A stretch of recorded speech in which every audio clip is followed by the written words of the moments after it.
Good morning, ladies and gentlemen. Welcome to the Sunshine Coast Regional District Committee of the Whole meeting for Thursday, May 28th, 2026. It is 9:30, and I will call this meeting to order. I'd like to acknowledge that the Sunshine Coast Regional District does its business on the territories of the Sechelt and the Squamish Nations.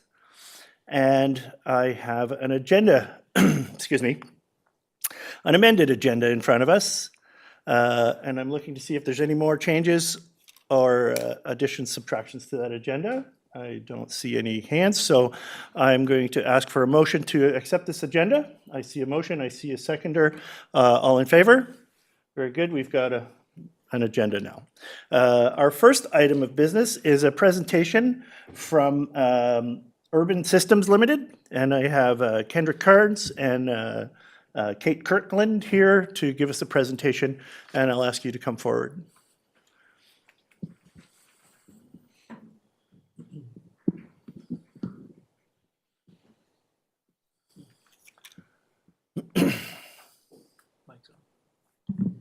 Great, thank you, Chair.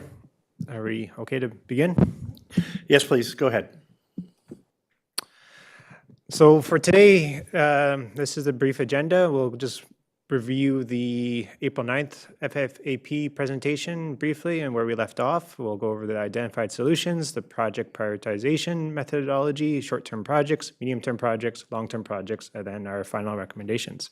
From there, I'll pass it over to my colleague, Kate. Oh, right, yes, the last presentation, sorry. Where we left off was where we were just going back and doing some more modeling scenarios to fine-tune the project shortlists and identify which solutions worked best. So since our last presentation, we've completed the modeling and have identified a number of solutions and have prioritized those into short, medium, and long-term. And so I'll pass it over to Kate to go over the methodology. Thanks, Kendrick, and good morning, everyone. So in order to identify solutions to resolve the deficient fire flows, we first looked at solutions that would have a broad system impact and optimize the water system overall where possible. Secondly, we also wanted to focus on areas where there were known existing community assets that were vulnerable to fire risk. And we also looked at where growth is being considered through reviewing existing and ongoing development applications in conjunction with the CRD's OCP growth suitability map. And then lastly, we focused on areas where there's the least amount of fire flow, but required the most. So an example of that would be industrial areas or commercial areas that require a higher fire flow. From these solutions, we then grouped them into projects and came up with a long list of projects to address the fire flow deficiencies.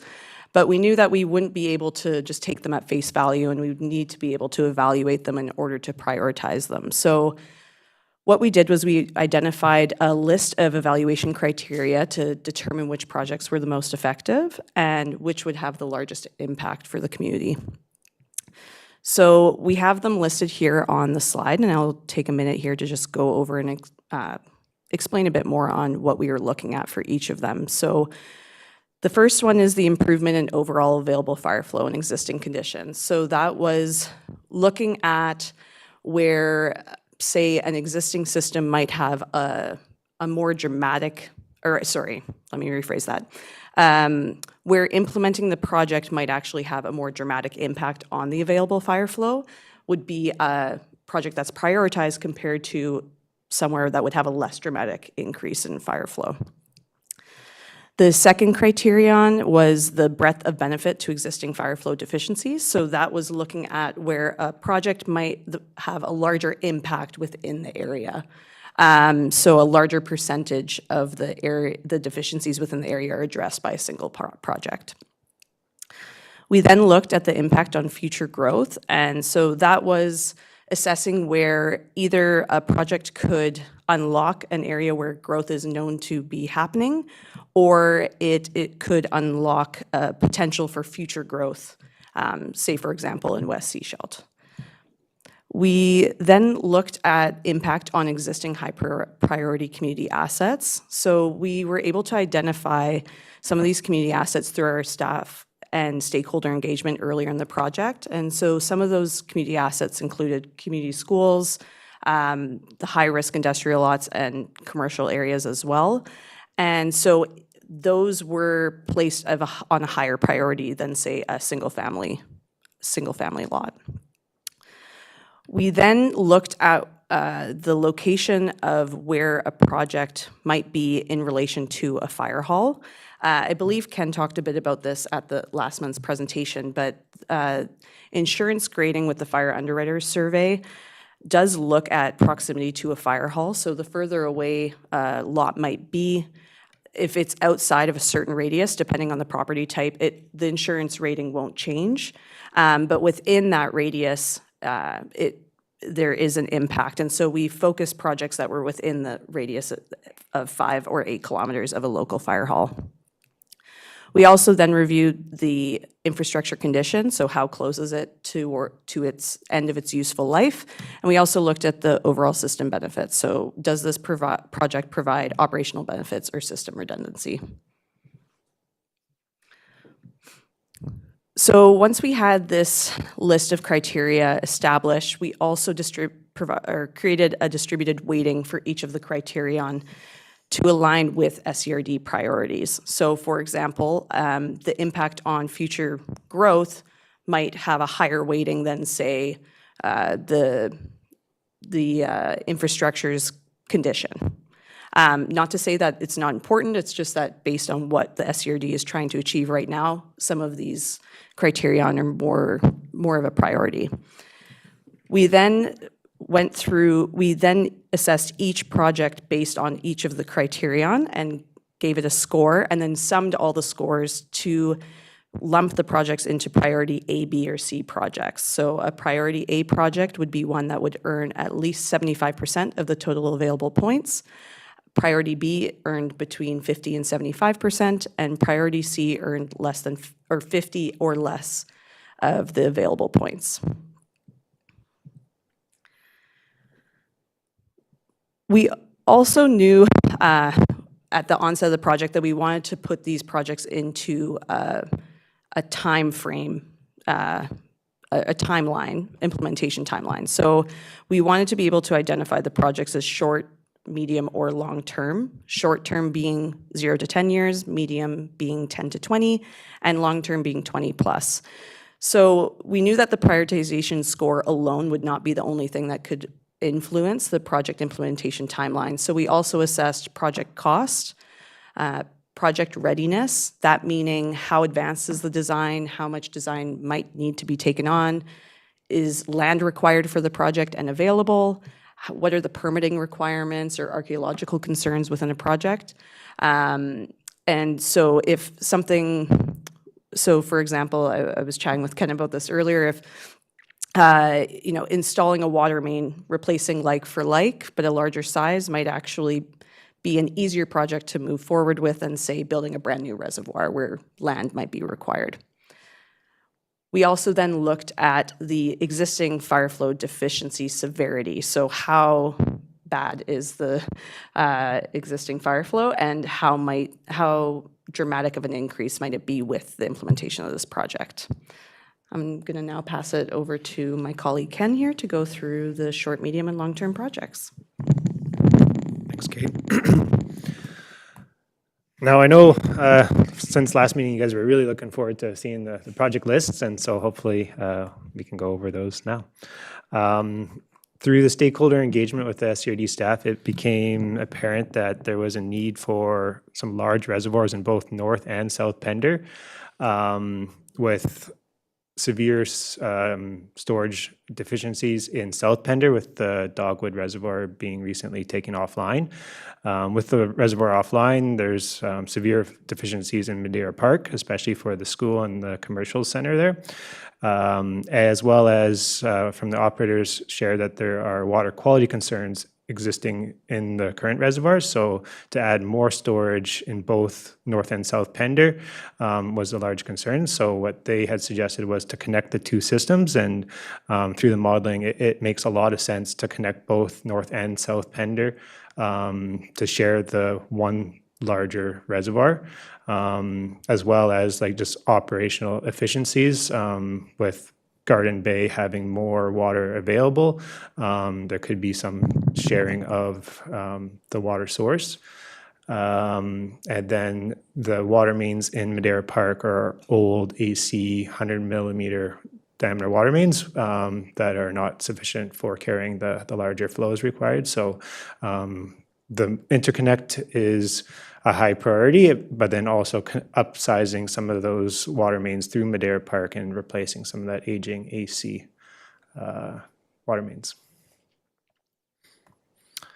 For West Seashelt, it was identified that a new Zone 2 reservoir would be required to facilitate more growth in West Seashelt. Right now, the Selma pump station is responsible for maintaining all the pressures on West Seashelt there. So having a dedicated reservoir in West Seashelt would allow for higher fire flows, and then adding some more connections so that there's more looping would improve fire flows available. We really spent some time looking at some solutions for the Half Moon Bay Elementary School. As you know, it's at the top of the hill, so available pressures there are limited. So unfortunately, the modeling scenarios that did work are very costly. So what we are recommending is like a localized solution for the Half Moon Bay Elementary School.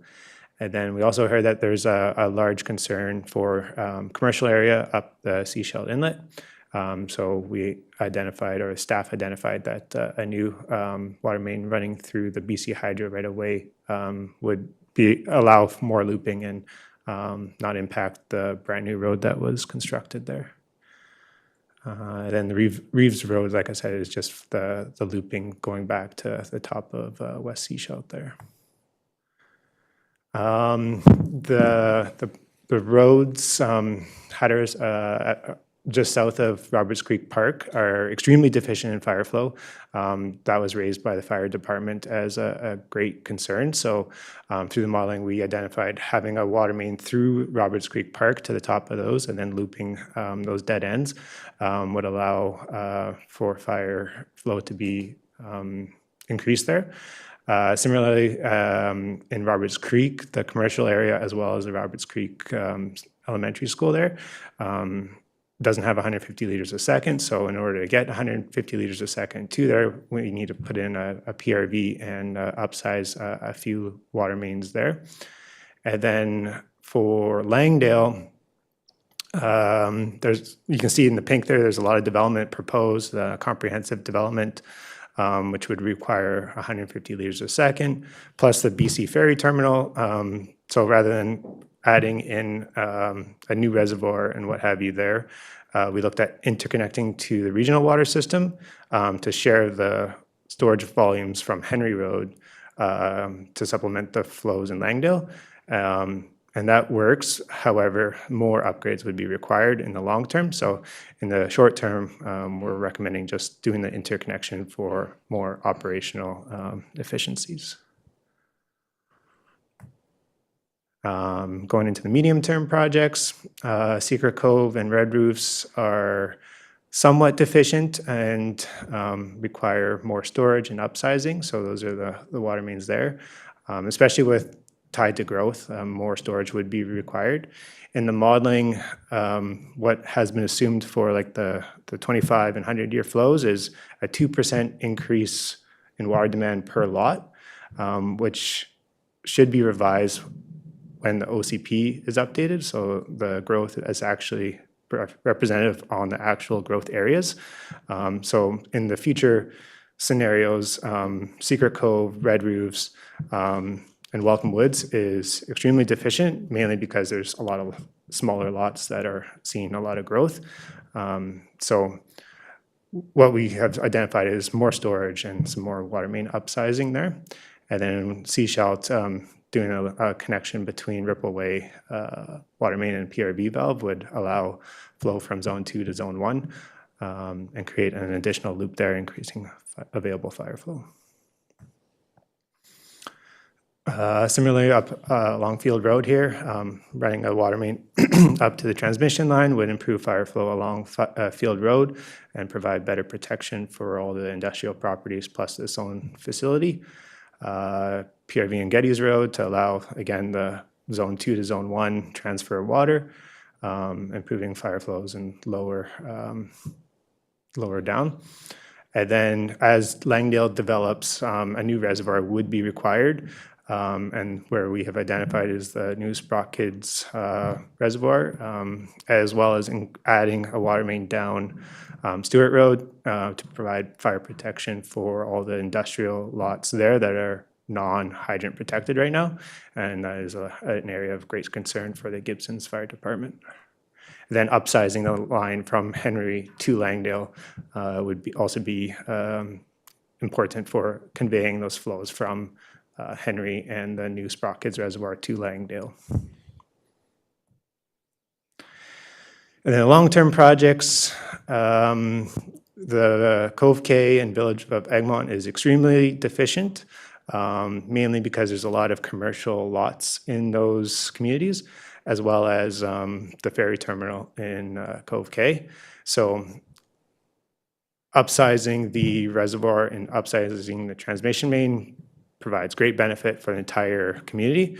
However, those are very costly upgrades for relatively small populations.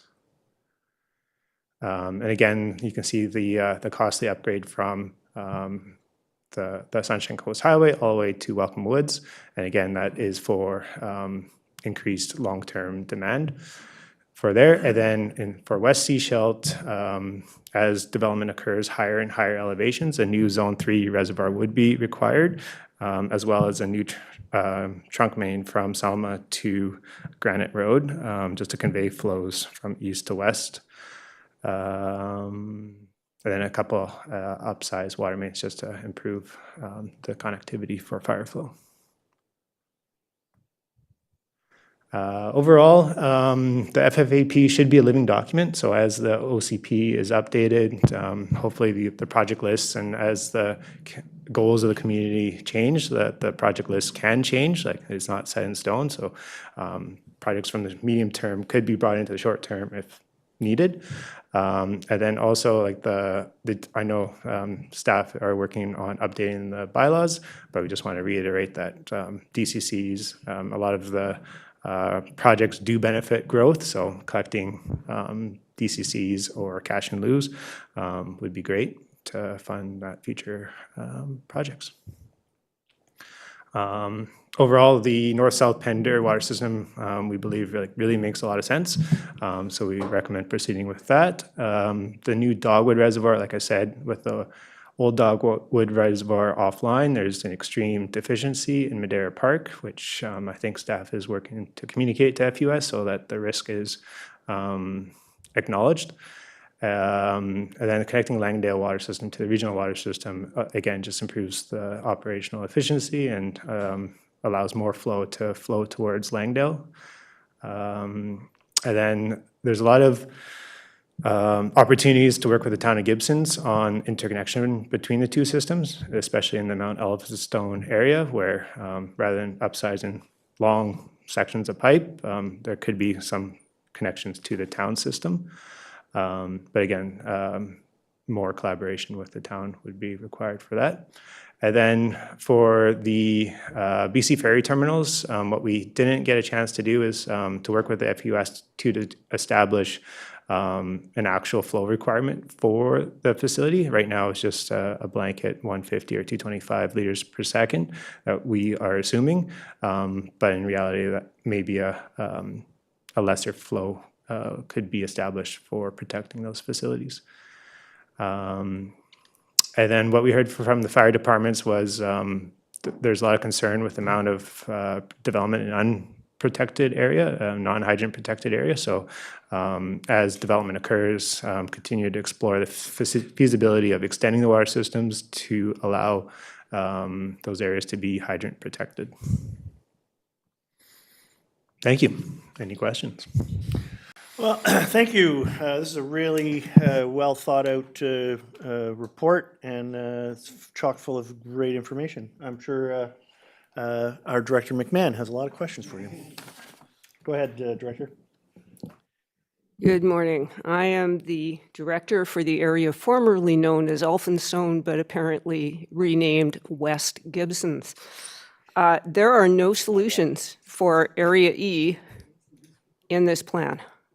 None, except a suggestion of future collaboration with the town. Now, the town is my neighbor, is a member of this regional district, shares the same aquifer, has an interconnected water system, and shares the same fire department, but was not consulted for this plan. So my question is, why was the town not consulted? I'm going to turn that one over to Remco. Thank you. Thank you for the question.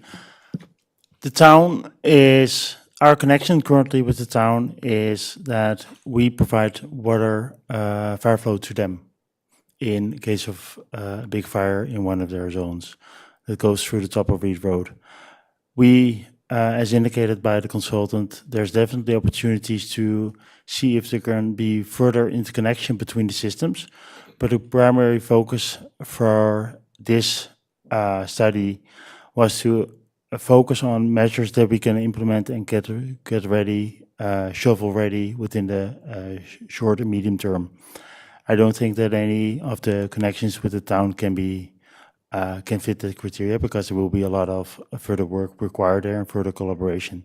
So we're looking forward to exploring this further with the town, also in light of their new OCP and our future updated OCP to see if that might trigger the support for further connections to be established between the two systems, for example, within the Elphinstone area. Thank you for the answer. Director McMahon, I'll allow another question at least. Sure. I will note that none of the concerns raised by the fire department about fire flow in Area E were addressed by this report.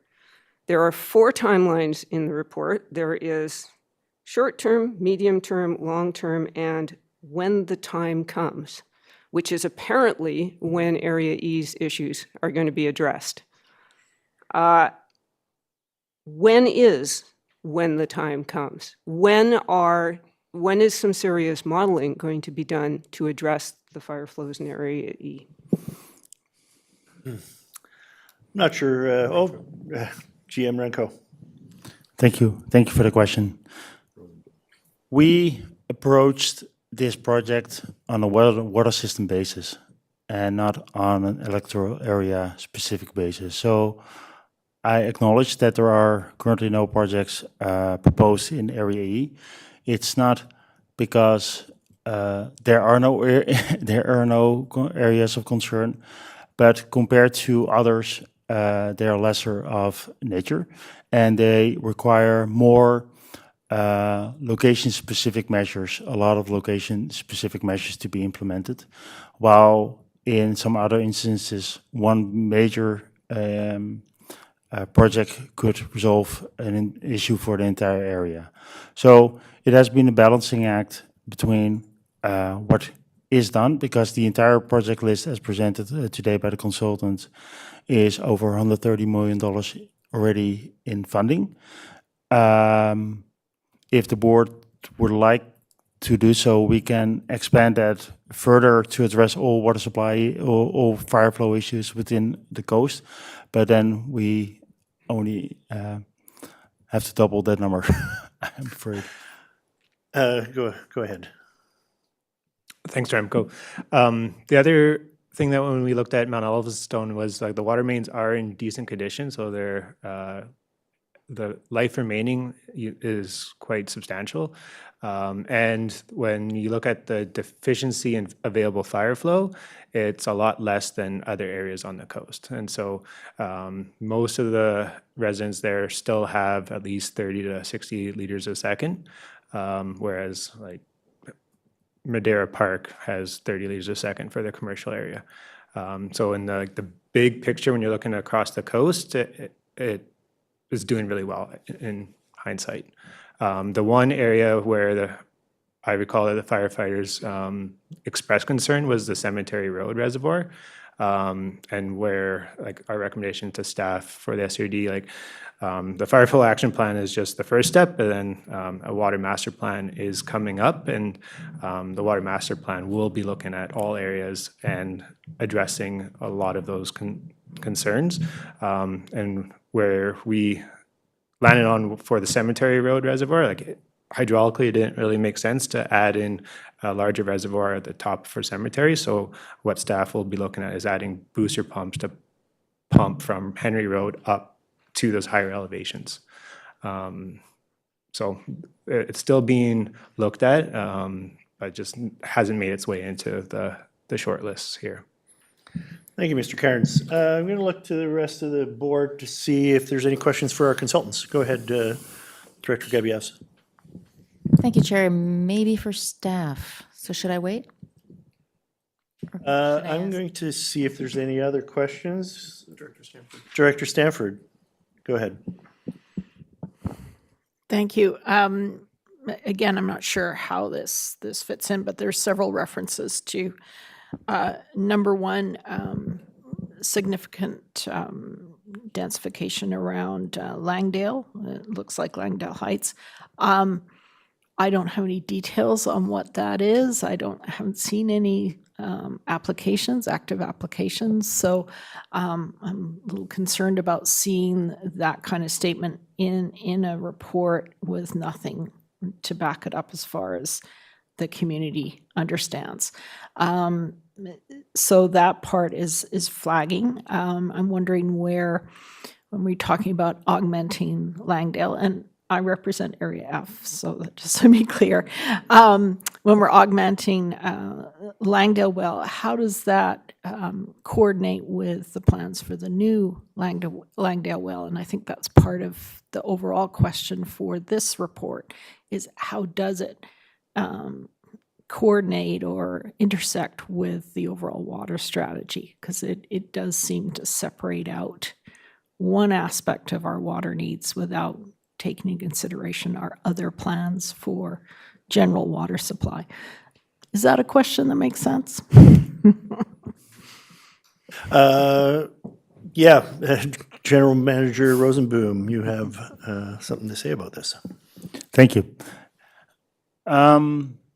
The OCP, as indicated also in the staff report, the OCP for Langdale already allows for quite some growth to occur in the area, and this is based on the current, the pink highlighted areas in map are based on current land use and current zoning, and is based on information we received from our planning department where current applications are being submitted or are in the pre-application phase. The primary driver for the Langdale oriented, the Langdale Chapman Connect is actually the school area, elementary school, Langdale Elementary. And as a result of trying to improve the fire flow for that facility, there will be an additional fire flow increase available for the growth as per the current zoning. But it's more a secondary benefit than the primary driver for the measures to be proposed. Thank you. A follow-up, and then I'm going to go to Director Gabias. It's just a quick follow-up. Thank you, Chair, is to just confirm that the plans that were shown on the map and discussed in the report aren't specific applications that are available right now. It's just something that's being considered, and the fact that the OCP says that that is able to be densified. So I just want to confirm for the community, that's what we were considering. Current OCP. Yeah, I saw the general manager shook his head. It's the fire flow for industrial, commercial, and institutional areas need to be at a higher level than residential. General manager, go ahead. Yeah, there was a second question to the second part of the question. What is the relation with existing projects?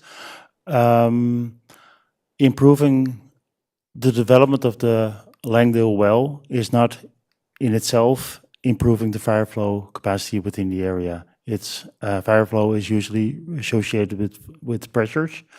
And in order to increase the pressure, we need to have more storage capacity at a higher elevation. Hence, the proposed connection between the two systems. And in terms of alignment, as part of the Langdale Wellfield project, of course, roads will be opened in that area. So it makes, from a cost efficiency, very much sense to, when the road is open, to install two mains.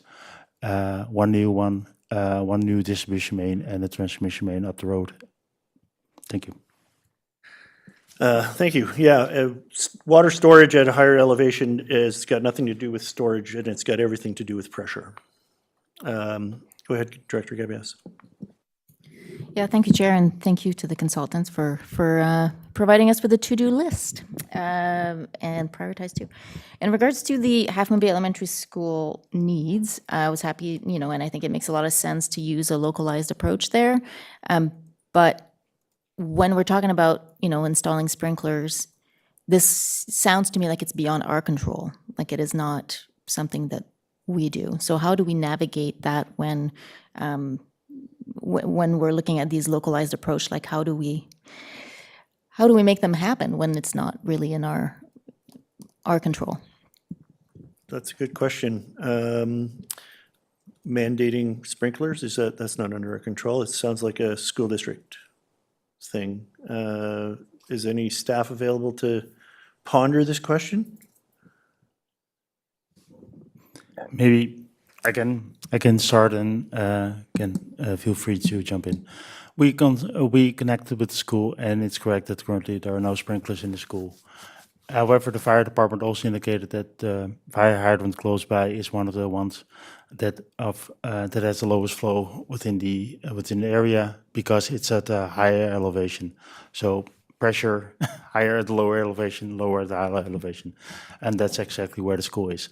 So we looked at some options to improve it, to improve the fire flow in the area. And one of the measures that we assessed is upgrading the water mains from the highway onwards, and that's an over $30 million project, while the water mains are not even half their useful life.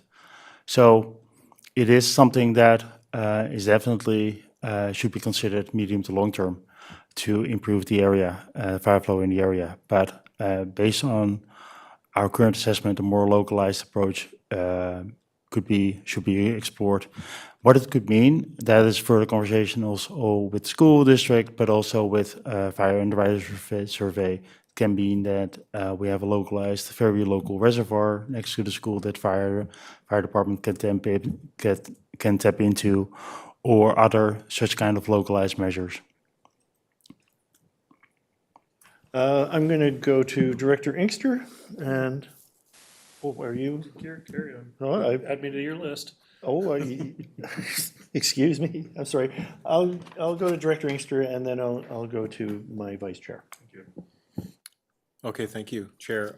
There's a chart on page 24, and it references the projects that were identified and some costings. I'm not clear, and I'm looking to you, through you, to look for some clarity as to how then we will approach those particular projects. There's one that I would obviously identify in West Seashelt as a big deal, and it's a large price tag. There's other ones such as the Inlet Crescent one, which is a large price tag. But I'm as I look at those two expenses, I'm asking you if, through to you to staff, was there a larger conversation on those two expensive projects with the District of Seashelt staff? because we have identified, I've gone on and on about West Seashelt. We need more pressure in that area because of the numbers of homes, the numbers of residents. Probably 4,000 people live in that area that we need to protect. So how then are we going to approach going forward to determine that that work needs to be done? Are we going to pick that because of the numbers of people affected? Are we going to have trouble absorbing and or making a decision on that because of the $7 million? Are we going to choose that over inlet to begin with because of the amount of affected people? What kind of conversations have been had with our staff? This is a really key piece. Thanks, Chair. Thank you, Director. So the staff of, have you guys consulted with the staff at the District of Seashell? To what extent? I think I'll start and then maybe I'll pass it to Remco after. But yes, we did engage with the District of Seashell staff at the beginning of the project to identify priority areas, which aligns with what you're saying as well. We were trying to schedule a meeting with them to discuss these projects, and unfortunately it hasn't been able to be scheduled yet, but that is part of the engagement with the project. I don't know if, Remco, you have anything to add for further conversations? Thank you. Thank you for the question. First of all, I would like to emphasize, and it was mentioned in prior reports as well, currently we don't see that there is any residents at risk. It's fire departments are currently able and have measures in place to mitigate, to augment water supply and to mitigate any areas where the fire flow currently doesn't meet the fire flow standard. The fire flow standard is a worst case scenario based on a scenario where there's a high water demand, an extreme high water demand within the system. And it's appropriate to use a standard like that for construction of infrastructure because infrastructure is being in place for 30, 40 years. And with climate change, we all know that there will be more pressure on the system and increased wildfire risk, especially in the extremities of our water system.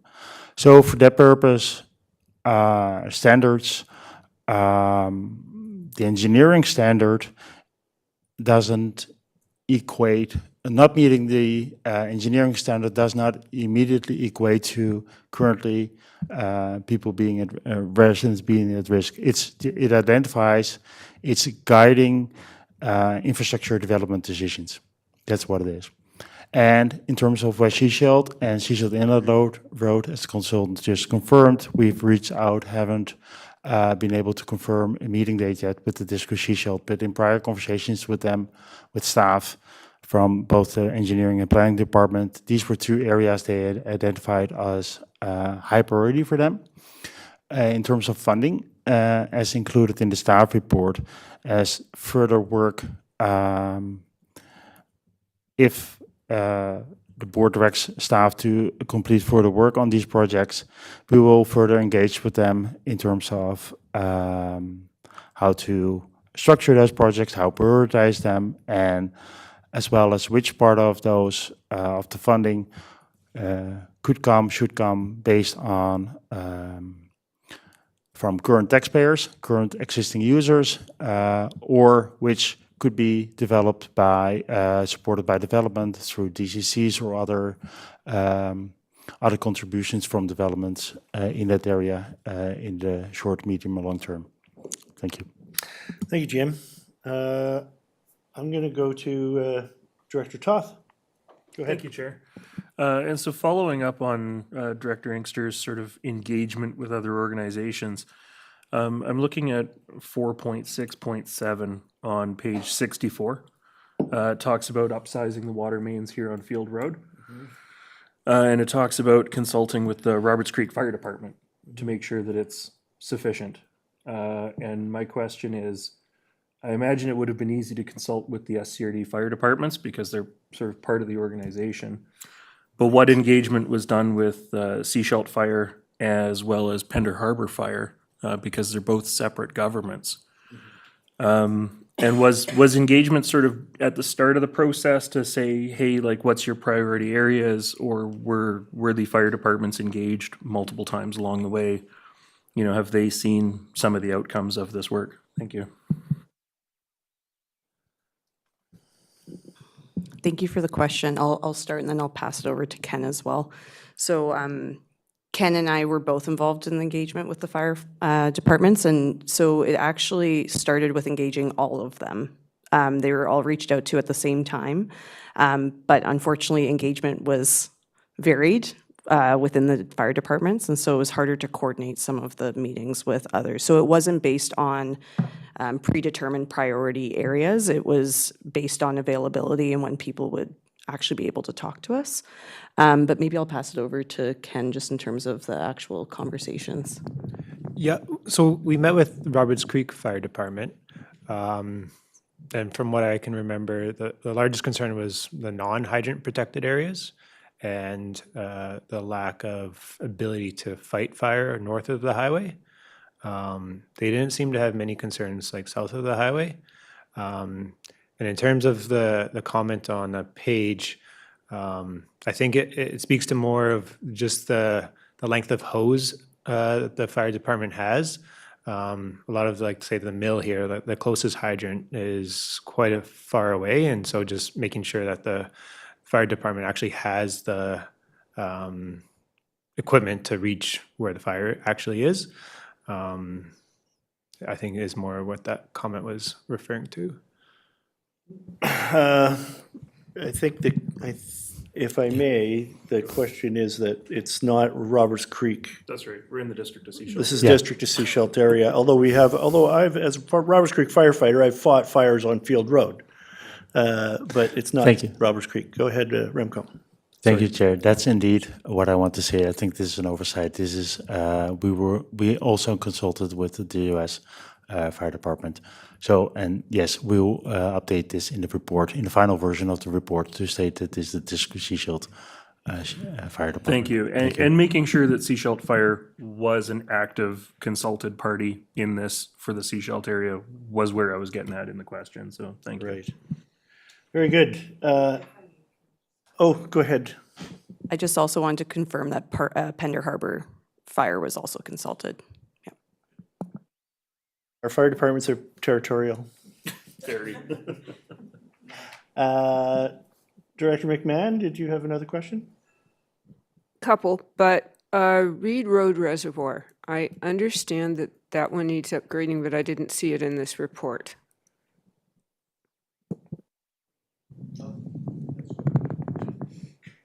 Yes, thank you for the question.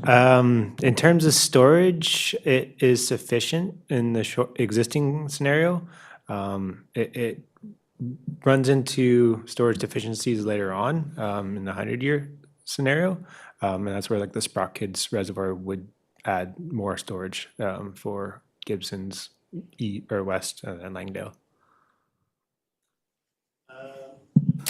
Thank you. I have a question about the financing of this. I know we have a certain amount of grants available to us, Canada Works funds, etc. Can any of the funds that are available to us be applied to pay for any of these projects? Thank you.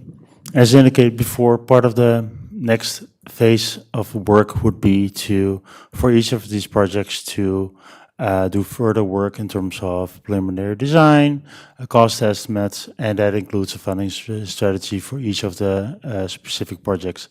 And I think in that we have to, of course, consider as well that some of the projects are within North Pender, some are in South Pender, there are projects connect North and South Pender, and I want them to inform the board as well that 2 years ago the board approved us to undertake a feasibility study to connect the North and South Pender systems.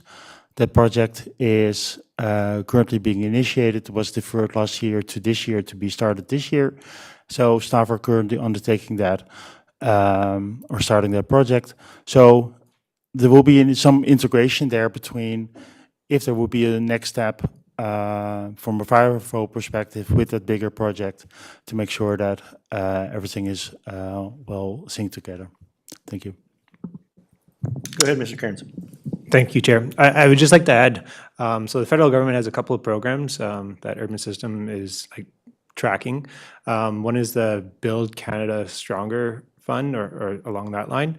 And that program is looking for shovel-ready projects. So if the SRD were to bring some of these bigger projects up to a level where they would be shovel-ready, there is funding out there through the federal government, especially when the projects are allowing for more growth and more housing to be developed. It's a really strong avenue for regional districts and cities and municipalities to get the funding, is if they can show that this reservoir, if constructed, will allow for X number of homes to be constructed. And as long as there's like a really clear pathway to more growth, we've seen some good success. And I think Mayor White can speak to that, the Gibson's way. So, yeah, sorry.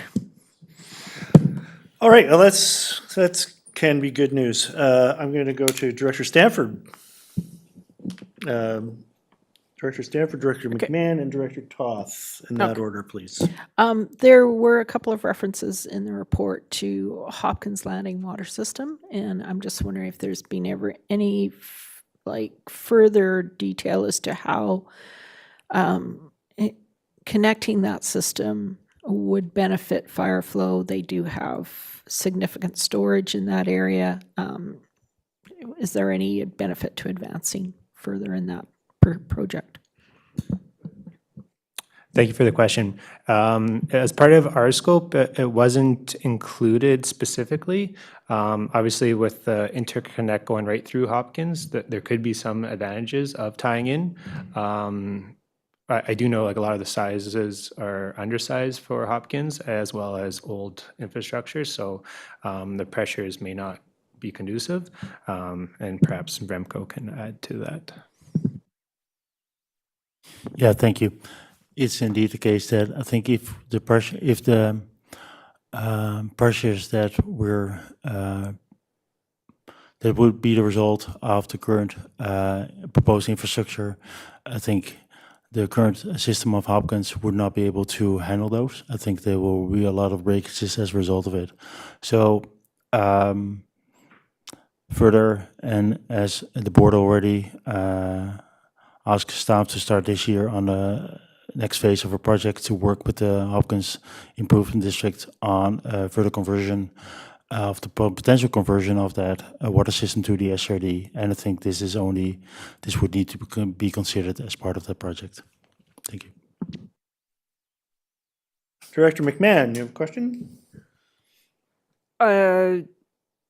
Sort of a question, sort of an observation. The report basically suggests that solution to Area E's future is to connect to the town of Gibsons and for them to chlorinate their water system in order to support the connection to our water system to fix our problems. To say that this is probably politically unpalatable would be an understatement.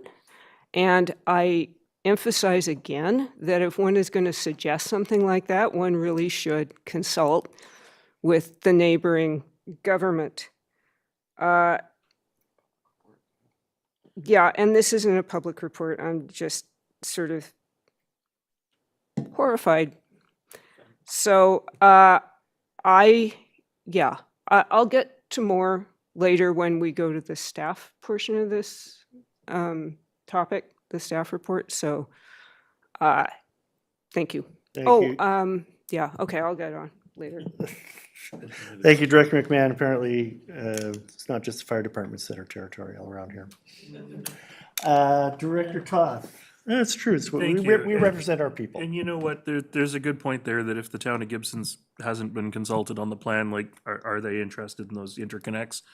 Especially with chlorination being a requirement, and, you know, they take a great amount of pride in not having chlorinated water for the most part. That's right, and you do a lot of work to maintain it that way. My question, thank you, Chair, is I've lost the page number, but with the cost estimates that have been provided here, are those based purely on, pipe costs and PRV costs and like the hard water assets going into the ground? Does that give consideration to, repaving, blasting work, things that might have to be done in certain areas of the coast? And are those numbers based on urban construction costs, like in the city, or do they have, the Sunshine Coast factor taken into them? Because I look at a $13 million project and my mind translated it into a $30 million project, just based on what we've been seeing in water projects. So I'm just curious to know if or what factors went into it. Thank you. And these are Class C estimates?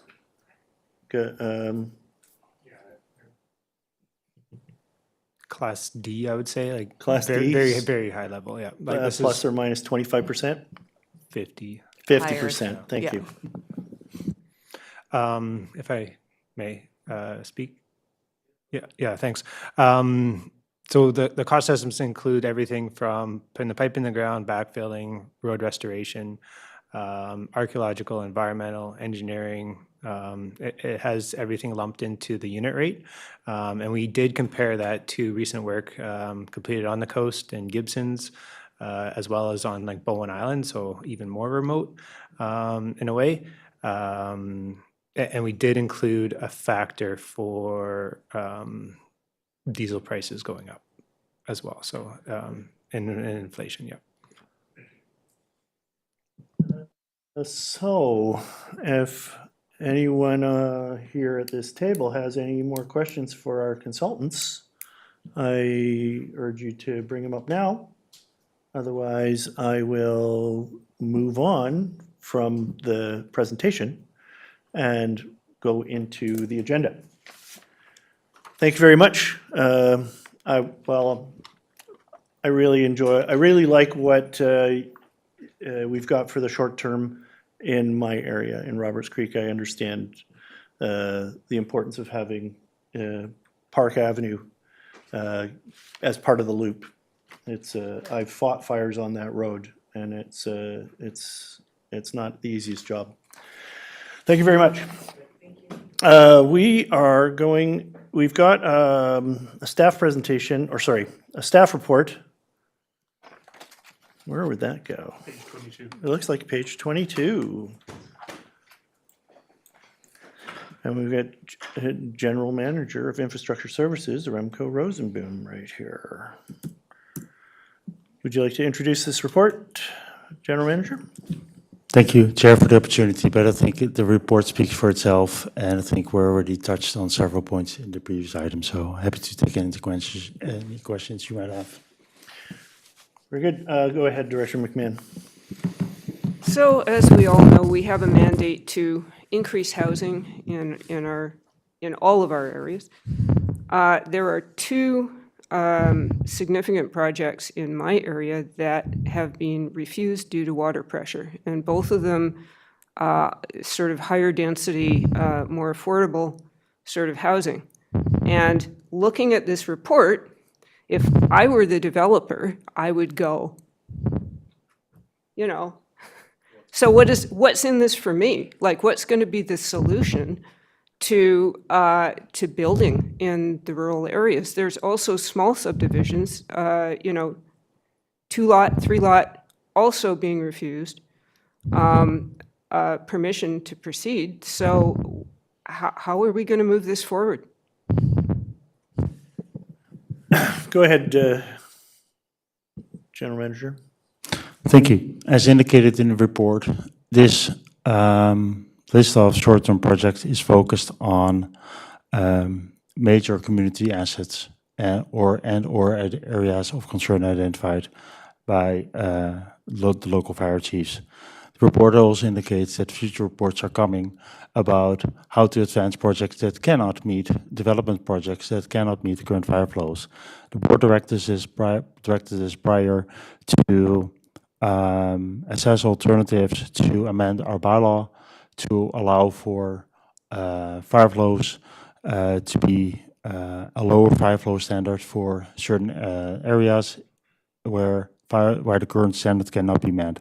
So those will be presented in upcoming months for the board's consideration. So the purpose of this report is to focus on the larger community assets, and there will be further reports coming forward that to allow for developments like the ones you just mentioned, potentially to move forward with a lower fire flow standards, so that they can actually be adhered to by those developers.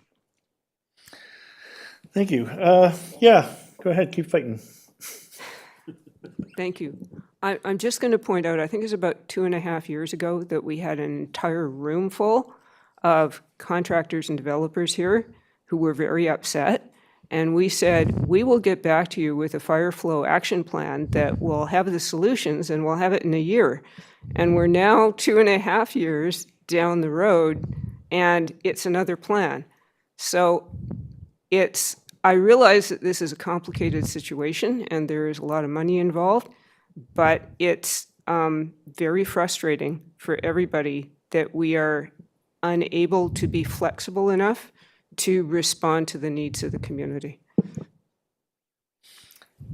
Yeah, I think that flexibility needs to be built into the system and somehow that we can deal with these. They're often one-of-a-kind type of scenarios. Any other input, GM? No. Just to reiterate that we're working on to develop those options, and proposals for implementation will be presented in the weeks and months to come. Thank you. Mr. Cairns, you have some input on this? Yeah, so you'll have to come up to the microphone. Thanks. Thanks for staying and paying attention. Yeah, I just looked at the map that shows the development applications in the area. And I have to double check, but like there should be sufficient pressure if sprinklers were allowed in those developments to provide fire protection. And so if a sprinkler system is in place, then the fire requirement, the fire hydrant is allowed to be less. And so there should be sufficient pressure to allow for sprinklers in lower Alpha Stone, where most of those development applications are. Thank you. Yeah, this is one of the considerations to allow development with reduced fire flow that I think is a solution that developers need to look at. Any other questions? There we go, Director Lee. All right, wait in. I just was looking for a little bit of clarification. I'm very interested in the small subdivisions, the 1s and 2 splits that are already in an area, say, that has 30 liters a second water. And I believe we should be allowing those, but we have to do some work to adjust our policies and bylaws. Do I have that correct? And are we going to get that done in a month or 2? Go ahead, GM. Thank you for the question. As indicated before and is included in the staff report, proposals to amend our bylaw to provide more flexibility to allow smaller subdivisions, other subdivisions to be approved are being prepared and will be presented early July for the board's consideration. And if approved, those could be implemented later this year. So yes, we're working on it. Thank you. That's awesome news. Thank you, GM Rosenboom. Yes, thank you. I had lost track of when it was due and I couldn't find my notes, so thank you. And Director McMahon. Well, you previously asked a question about costs, and I added up all the teeny tiny numbers on page 74 and got to $133,162,590, which does not include any possible infrastructure improvements in my area. It doesn't include upgrading some of our old water mains that need replacement. It doesn't include a number of water supply projects. And So yeah, the numbers are kind of alarming, I have to say. And it's going to be very interesting trying to weigh the cost benefit analysis of a lot of this, because at what point will it become unaffordable for us to move forward? Even with government grants, this is a lot of money. Am I to understand that that total includes all the short, medium, and long-term projects? Okay, so that's spread over 20-plus years. Very good. Any other input on that? Go ahead. Yeah, maybe to clarify, especially the long-term projects, they're 20 years plus. Some of those are really upgrades to our primary infrastructure, like the water main from our treatment plant or Summer One to West Seashield, through Seashield. That's at some point, that's at the end of its useful life anyway, and at that point, it would need to be upgraded or replaced, and the proposal is then to upgrade it. So some of those costs, some of those 130 million is not new funding, it's or added cost, it's existing replacements that need to be upgraded. So yes, it's cost to be spent, but it's not all related to new infrastructure. Thank you.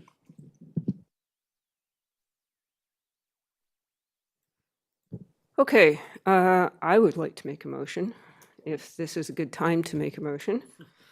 And my motion is to refer the draft fire flow plan to the town of Gibsons, and then update the sections for areas E and F to take into consideration the town's infrastructure priorities and to address the fire flow issues identified by the Gibsons and District Fire Department.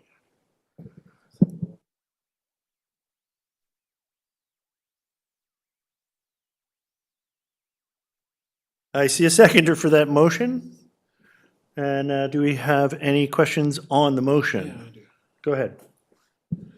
Thank you. And so I guess my question is, are you looking to do that before we consider anything further, including referrals out to the District of Seashield and the Seashield Nation? Yeah, I guess I'll leave that as my question. Thank you. Go ahead, Director McMahon. Yes, separately, I think we should also do those referrals and also refer the report to our APCs.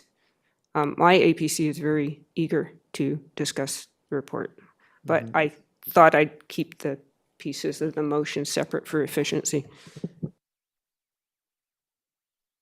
Go ahead, Director Lee.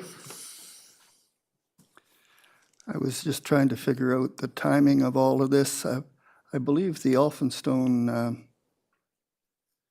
low pressures is something that would be planned on the 10 to something year rather than the 0 to 10. But am I correct in that assumption? Go ahead. Sorry, can you repeat that question? I was distracted. My apologies. Repeat the question? Yes.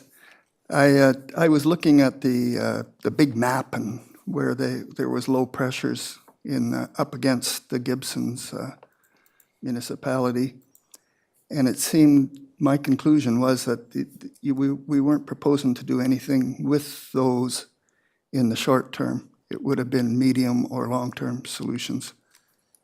Was that a correct assumption, or did I get that wrong? Yeah, sorry for having you to repeat the question. Yes, it's correct. There's currently no interconnections proposed between the town and the SRD. No interconnections proposed.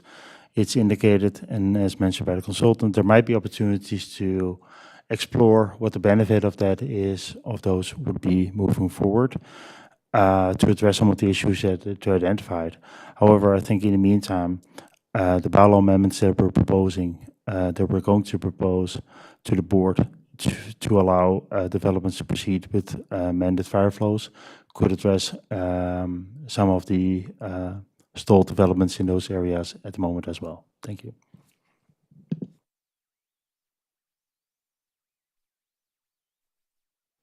Go ahead, Director Gebias, you have a question on the motion. Yeah, sorry, on the motion, is the referral to APCs part of the motion at the moment? No, okay, great, thanks.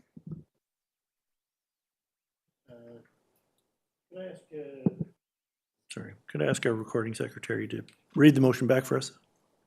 Or Director McMahon. Or Director, well, go ahead. Thank you, Chair. I will need some information filled in, but I'll read what I have. That the draft fire flow action plan be referred to the town of Gibson's and an update, including electoral areas E and F, be added to address fire flow issues. Thank you. Go ahead. That wasn't actually it, but I'm sorry, that was a lot to read out. To refer the draft fire flow plan to the town of Gibson's and then revise the sections for areas E and F to take into consideration the town's infrastructure priorities and address the fire flow issues identified by the fire department.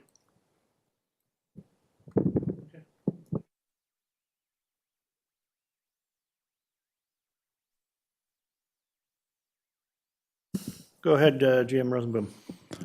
Thank you for your question. The areas identified by the fire department some of them are on Stewart Way, as indicated by our consultant, which is currently outside of our improvement district, of our water system.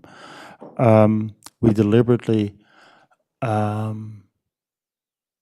did not propose other expansions of our water system because usually the SRD is not funding any improvements to any expansion of our water service area.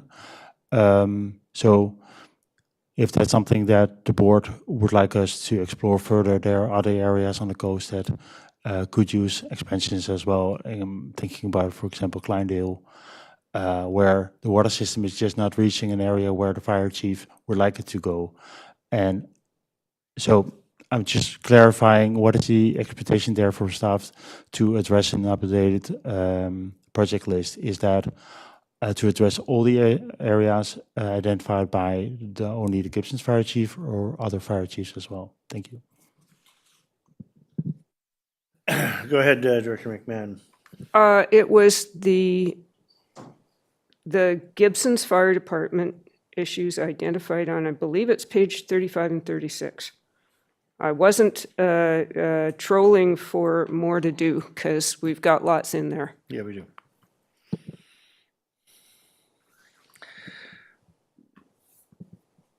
Mm-hmm.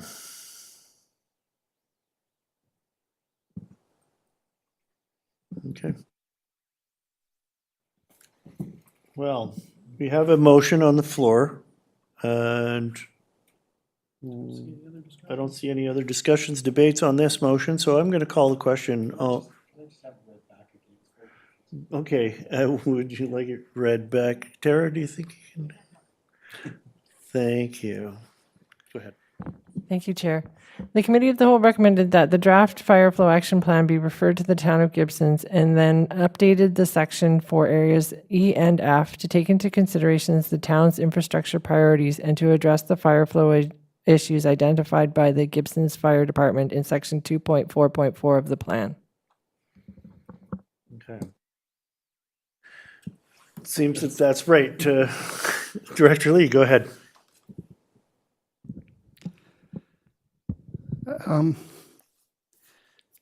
I was just wondering what the outcome of this would be, and I guess it could be that we have a tentative plan working with Gibson's, or it could be that we are going to get further information on what the cost would be for the SCRD to go it alone and get those areas upgraded to the 60.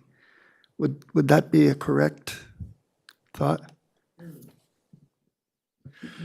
That's a good question. What do you expect the outcome to be? Well, at the moment, the report says that the strategy is for my area to tie into the town of Gibson's, but we haven't asked them if they want to do that. Can I maybe, Go ahead. I'm wondering where in the report that is, where you found it in the report, because I've not been able to locate it. Director McMahon, do you have that readily available? And I have a question as well, but you go ahead. Several places. Page 33, integration opportunities. Staff discussed potential coordination with the town of Gibson's water system to reduce redundancy in capital projects, but did not talk to the town. Page 80, collaboration with Gibson's is on there, and page 89, item 6.0, assumes that Gibson's is going to chlorinate their water system.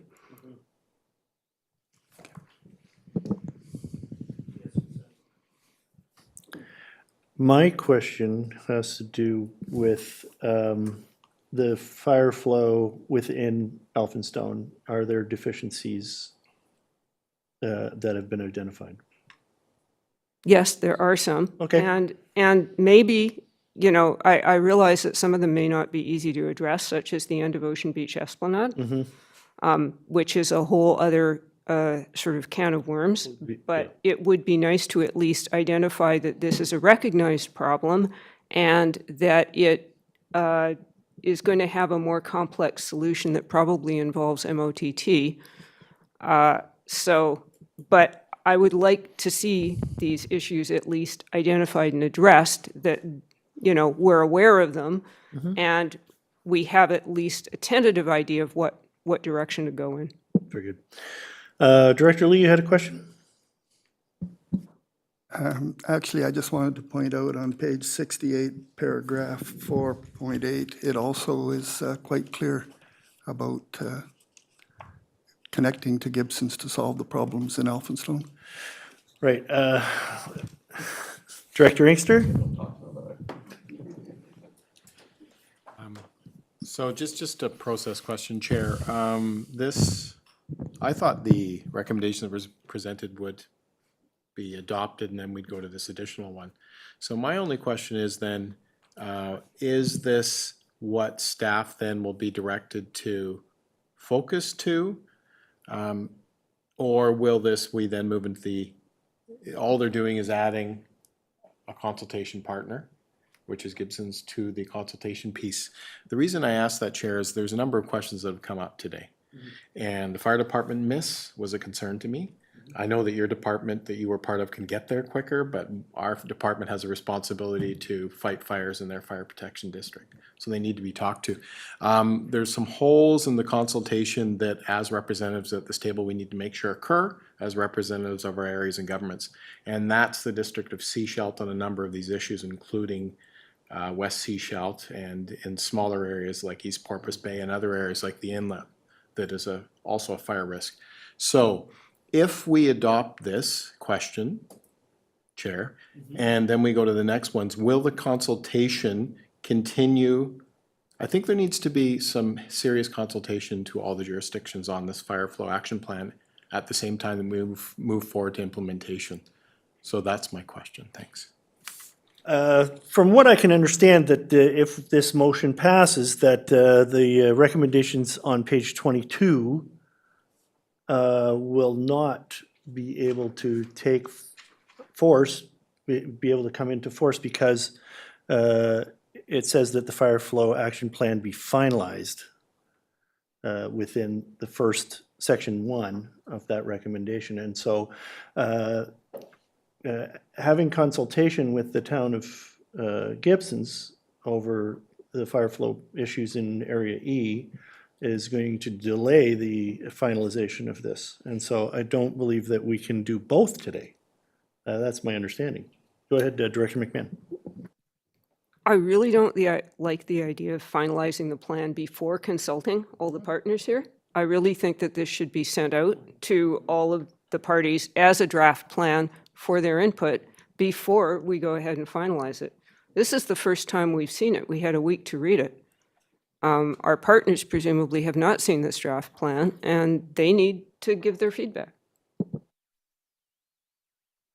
Director Toth, go ahead. Thank you, Chair. Looking at the staff recommendations attached to the report, I think we can still move something relating to recommendation 3, because I think it sounds like there's other referrals that we want to maybe do, including the APCs, and honestly, I'd like to see it referred back to the two independent fire departments.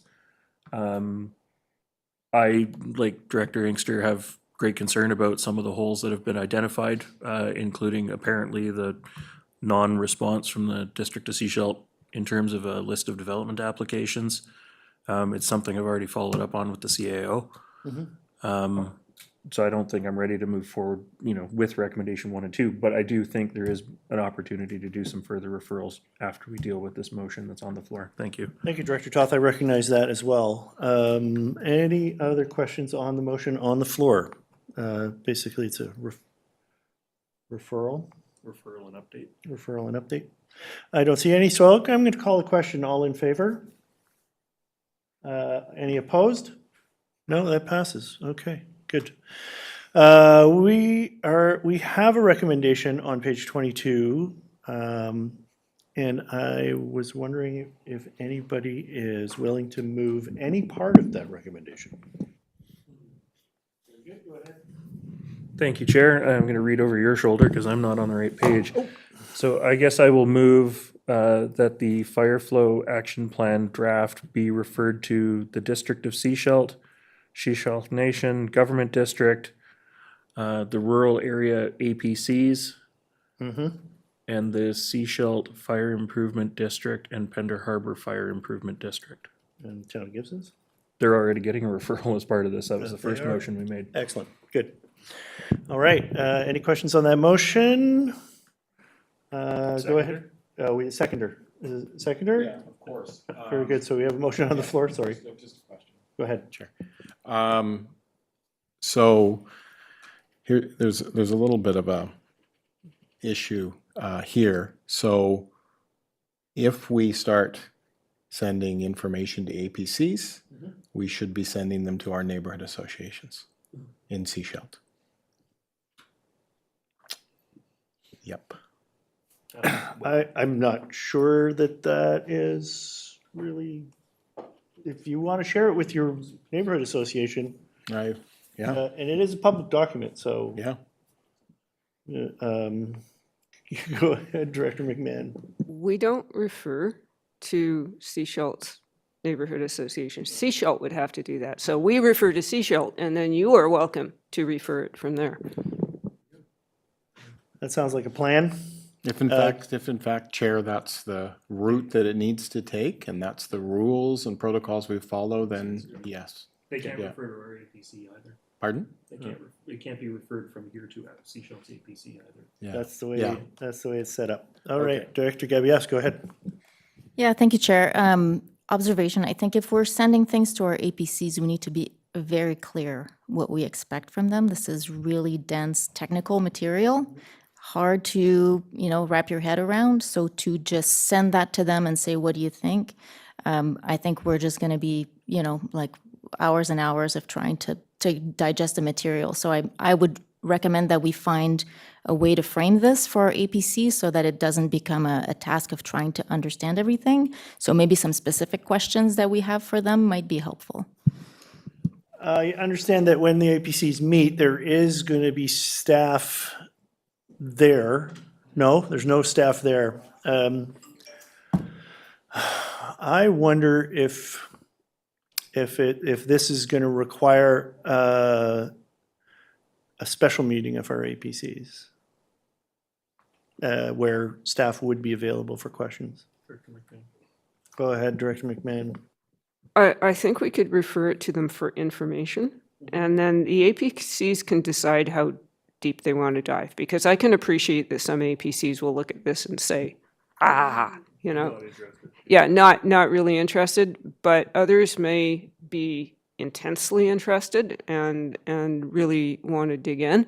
And if they want to volunteer recommendations that we didn't ask for, that's well within their, remit. And I intend on being at that APC meeting as well. I imagine the directors attend their APC meetings. So where are we now? We have a recommendation on the floor for a referral to our APCs, et cetera. Any other discussion on this motion? If not, I'm going to call the question. All in favor? Very good. Any opposed? Excellent. Thank you, GM Rosenboom. Want to do a 5-minute break? That's a great idea. We're going to take 5 minutes. Hang on. Oh, sorry, Director Lee, go ahead. Just in the nick of time. I was waiting to ask the question. In the document, it talks about creating a treatment plant for Langdale to get rid of the stuff that's in the water. But I understood our plan was actually to mix the water together with another source, I guess, probably Church Road. Do we know which one we're going to do? Thank you for the question.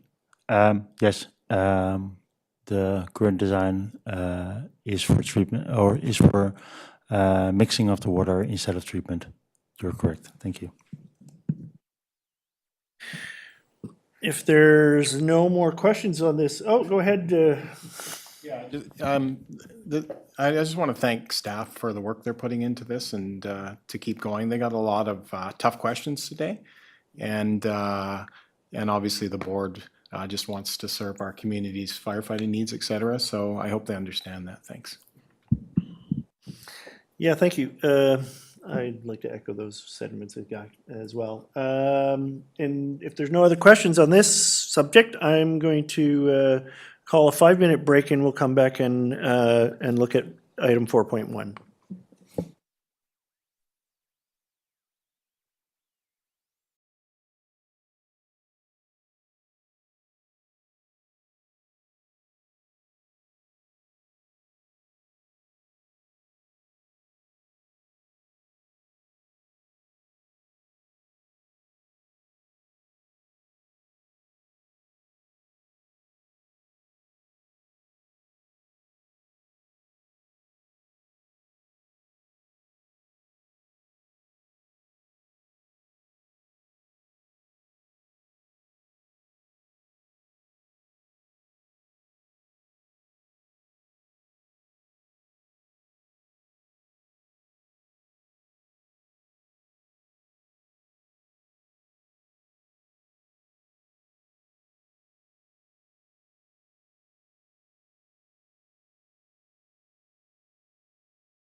Welcome back to the Thursday meeting of the Sunshine Coast Regional District Committee of the Whole.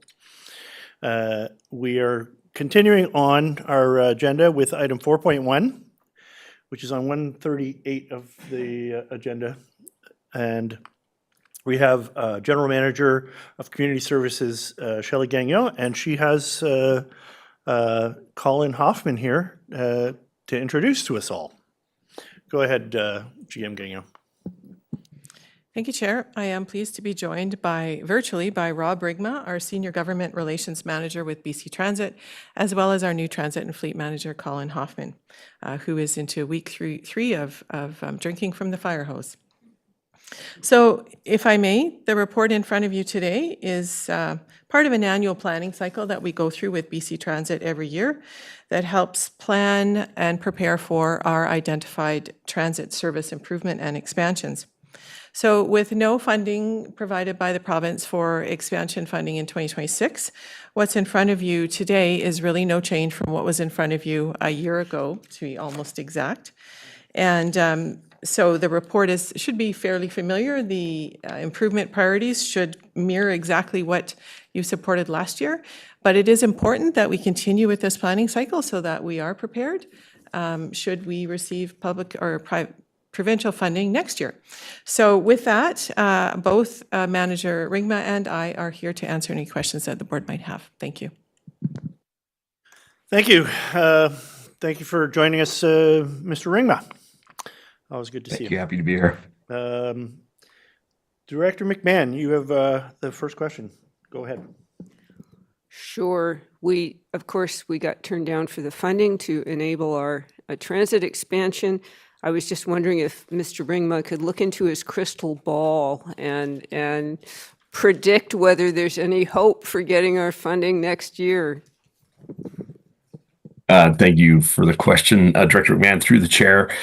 Yes, this board has been doing all the right things, working through the Transit Future Action Plan process, having 3 years of transit expansion priorities clearly laid out, working with BC Transit through the MOU process to have those costed and approved. So I think everything on the local government side of things has been well organized and well planned. This year, the province did support all of our transit systems across the province with quote unquote core funding, which allows us to maintain the current levels of service that we currently operate. But as Shelley had mentioned, any provincial expansion funding was not approved, and that was across the province. So I think I've been in front of this board before where I've said I've been through the scenarios where everyone gets expansion. I've been through scenarios where some expansion dollars were allocated, and now the third iteration, which is there was no expansion funding. So I wish I had a crystal ball. I think everyone around this room is politically savvy enough to understand some of the challenges that the province is currently under from a financial perspective. BC Transit, our role is to continue to work with our local government partners to continue to express to the province the demand for transit. And again, this board's been very well positioned and organized to do that. So we continue to advocate to the province to show the demand for transit expansions and the request for those funds. I know we are having some early discussions with the province on potential funding. At the end of the day, I can't speculate as to what that funding may look like. But what I can say is we will continue to wave the flag and bestow the benefits of transit within these communities. And continue to try to sequester the expansion resources that we would like to see allocated in order to grow transit systems across the province. Thank you, Mr. Rigma. I know you have a soft spot for the Sunshine Coast. I have a question about the expansion. So I read somewhere within many of the reports, some of the reports that I read, that there's some type of substantial change in, I believe it's in the funding model, when a transit system goes to every 30 minutes. Is there something that's triggered when we go to 30-minute frequency? Do you have a? Well, maybe I'll Being start, vague, being Manager very vague. Ringman, and then I'll turn it over to you. But I'm not, there's no change to the funding model.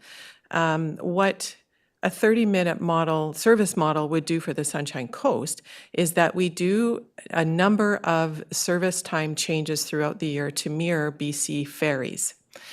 We're just about to undertake another one, especially in the spring. I think we have 3. We're in one now, we do another one in June, and then again in the fall. So as we move toward a 30-minute service on the 90, it enables us to not have to do those service changes anymore because our service is frequent enough that we don't have to align to the BC Ferries model. So that's the advantage of us continuing to improve our service within the 90 and become more frequent. Thank you. That's good news. Questions? Go ahead, Director Stanford. I'm not sure if this came up in this report or the next one, but there was a reference to the idea that we're slightly down in our ridership. And one of the questions I have is about when we're going to review the student free pass program. I've seen how some of the students are using that program, and I'll detail it out at a different time, but it could be a reason why we're not seeing the numbers because it's not being recorded by the way they're using the buses. So I'd like to just acknowledge that could be a reason why our numbers could be slightly down. Now I'm confused. Go ahead, GM Gagnon. Thank you, Chair. Robin, I did anticipate this question, so I'm going to start and then I'm going to turn over to Manager Ringma. So our students would be counted in our numbers because we have automatic passenger counters on the bus. Plus, our students right now do swipe, some of them swipe their fare collection or their fare card. So their numbers are represented in our ridership. But we have, and I'll turn it over to Manager Rigma to explain that there was some challenges with the count last year. So as you ride the bus, you would think anecdotally our ridership is up because especially if you're on it during those peak hours, which we knew would happen with students riding our buses. So I'm going to answer your question, which I believe was when will we see a review of the student pass? So I don't have a directive to have a review of the student pass. It was an initiative that was implemented ongoing with the board. We have in the past provided in our quarterly report information on student the fares products that have been implemented. And so certainly I can add those to our highlights as we look at wrapping up this year 2 of our S-Pass to our students. We can include that in the quarterly report highlight section. But I do want to turn it over to Manager Rigma to speak to our ridership. Thank you. Sure. Yeah, and thank you, Director, and thank you, Shelley, for that, and through the chair. So the one piece I will make is the distinction between revenue and ridership. Obviously, ridership in a lot of cases can influence revenue. In your annual operating agreement, which is the next section or the next report that Shelley will be presenting, your revenue does come up in that report. Now, your revenue was booked down in this year's AOA. And that is mainly due to the S-Pass and the fact that the S-Pass currently makes up about 29% of the total boardings within the system. So good uptake, successful program. But as we explained when we were talking about the S-Pass program is that it would have a impact to revenue. And we've seen that that pass was implemented in October of 2024. So through 2025, we actually were down in revenue versus what BC Transit had budgeted to the tune of around $170,000 on that fiscal. So when we did this year's annual operating agreement, we took that trending into effect. So you would see in your annual operating agreement a slight decrease in revenue related to the shift in fare pass revenue to the S-Pass. And to Shelley's point, I think there's been good adoption. We are getting good information on that pass. And with our fare collection system, our electronic fare collection system, we have pretty good visibility, provided they swipe, on the usage patterns of that. I think from a ridership perspective, when I looked at 2024 to 2025, I actually saw about a 10% increase in total ridership. Now, BC Transit, we are currently in shifting our measurement of ridership. We've used in the past the standard Canadian Urban Transit Association revenue ridership model, which makes assumptions on the revenue that is collected and calculates ridership. We feel that our APC reporting is getting consistent enough and to the point where we can now start to use those automatic passenger counters as our ridership tabulation.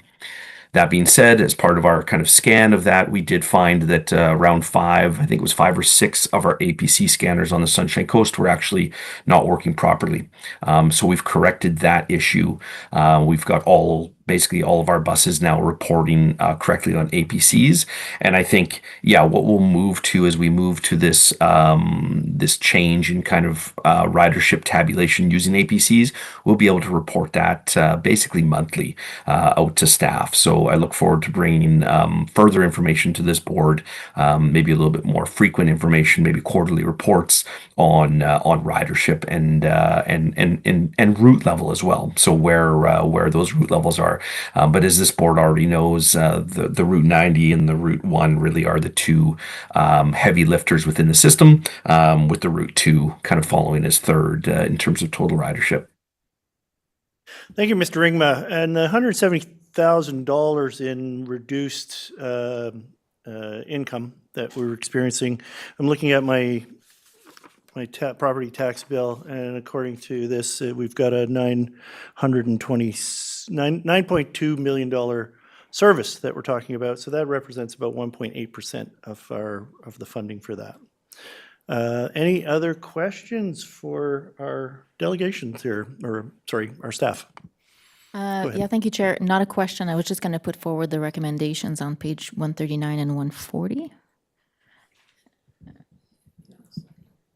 And and I just wanted to comment that now is a really good time to advocate for more funding, because there's so much pressure coming from the province to local governments for us to provide more housing, to create complete communities, et cetera, et cetera. So really, like, if we're to do the work the way they want us to do the work, they have to pony up and also support us in that project. Mm-hmm. Transit is a very important part of a healthy community, absolutely.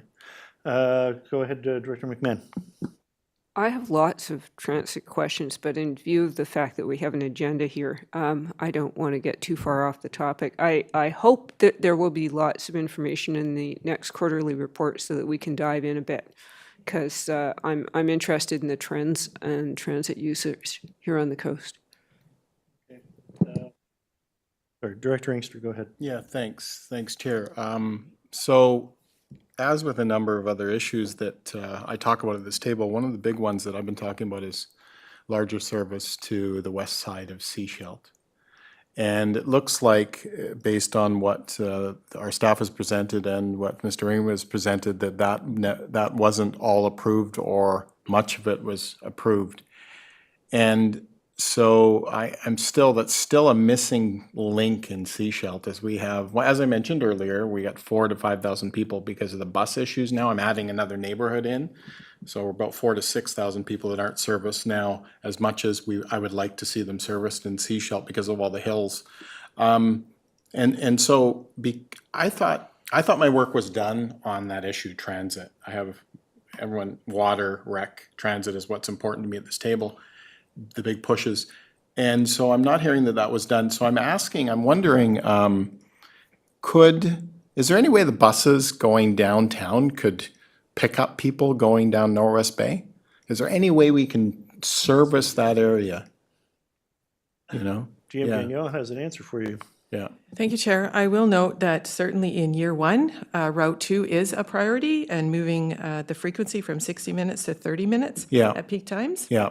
And then in year 2, bi-directional service, which is what you're talking about, that bi-directional service. So if the board wants to prioritize bi-directional service in year 1, that's certainly up to the board. We've put the priorities in front of you as per board direction last year. But until that becomes a priority for the board and then funded, that requires additional funding. Every stop is time, and time is money. So until that's actually, that's an expansion of service. It's not something that we can just add in. So that's how we've addressed it here through the chair, is through those priorities of 30-minute service and bidirectional service. But certainly it's up to the board that this is why the priorities are in front of you today. Thank you.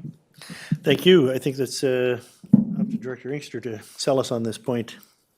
Go ahead, Director White. I just wanted to follow up on Director Gabius's comments and note too that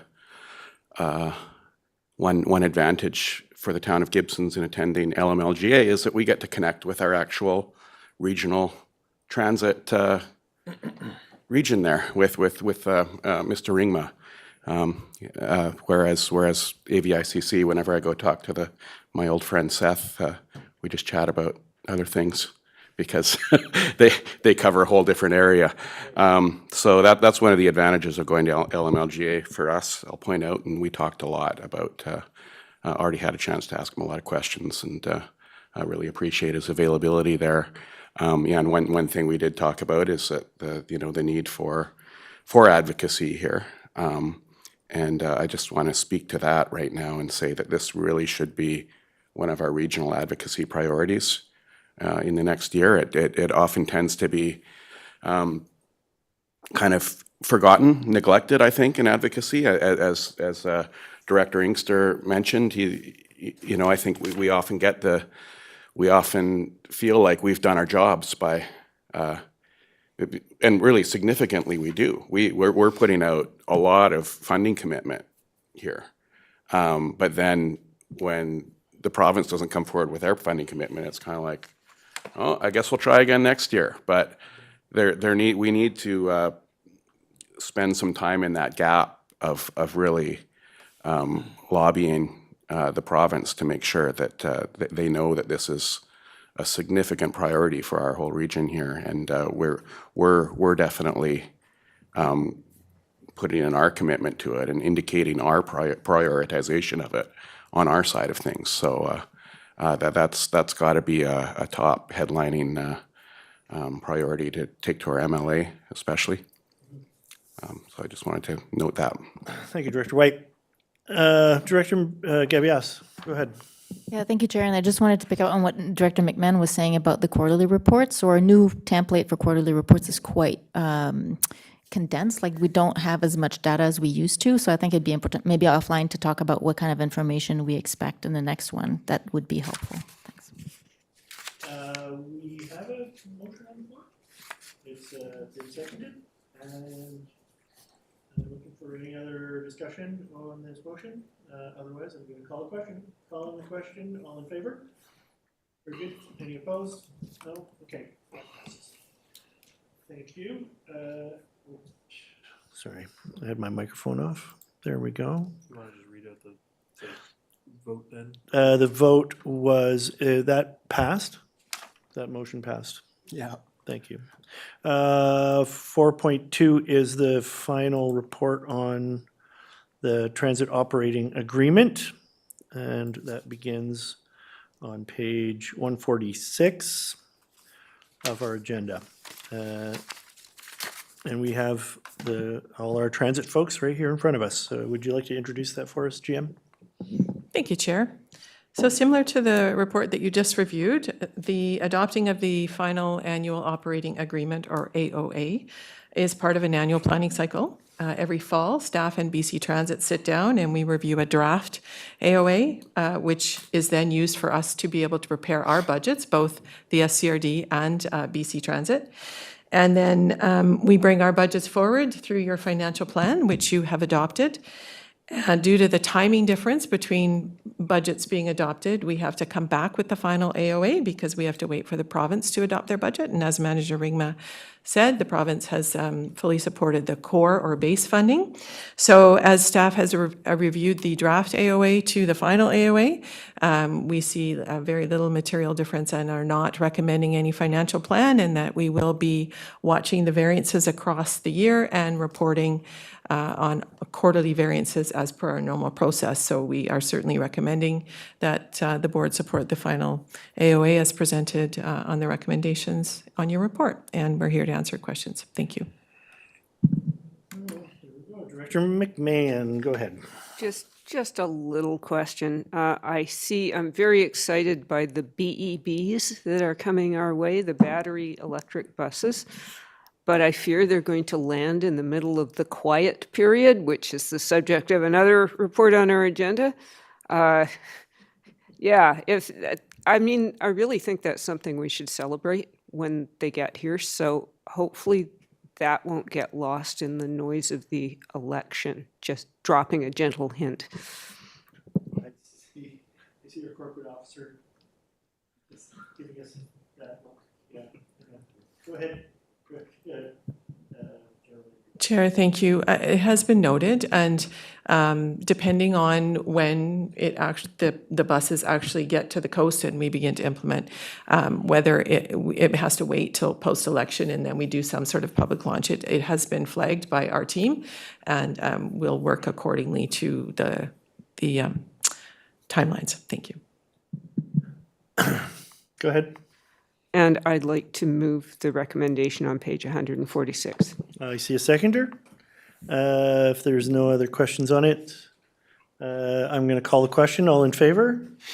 There we go. Any opposed? No, that passes. Before I let you go, Mr. Ringma, which hockey team are you rooting for right now? I see a lot of hockey.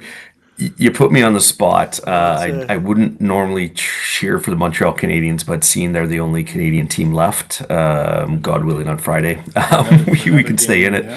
I have been watching them with intent, let's say it that way. Yes, let's all hope that the Canadians go forward. Doesn't look good right now, Thank you for your but time.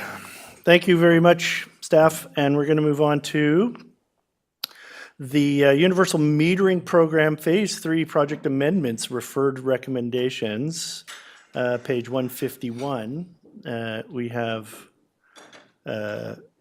Manager Waldorf and General Manager Rosenboom, as well as our corporate officer is one of the authors of this report. So, but I see we've lost a few people. They're not involved in these service. So I'm looking to get an introduction from our general manager about this report. Thank you. Thank you. Thank you for the opportunity.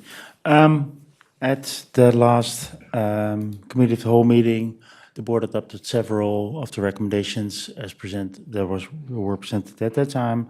And the purpose of this report is to present the board with the outstanding recommendations for their consideration. Thank you.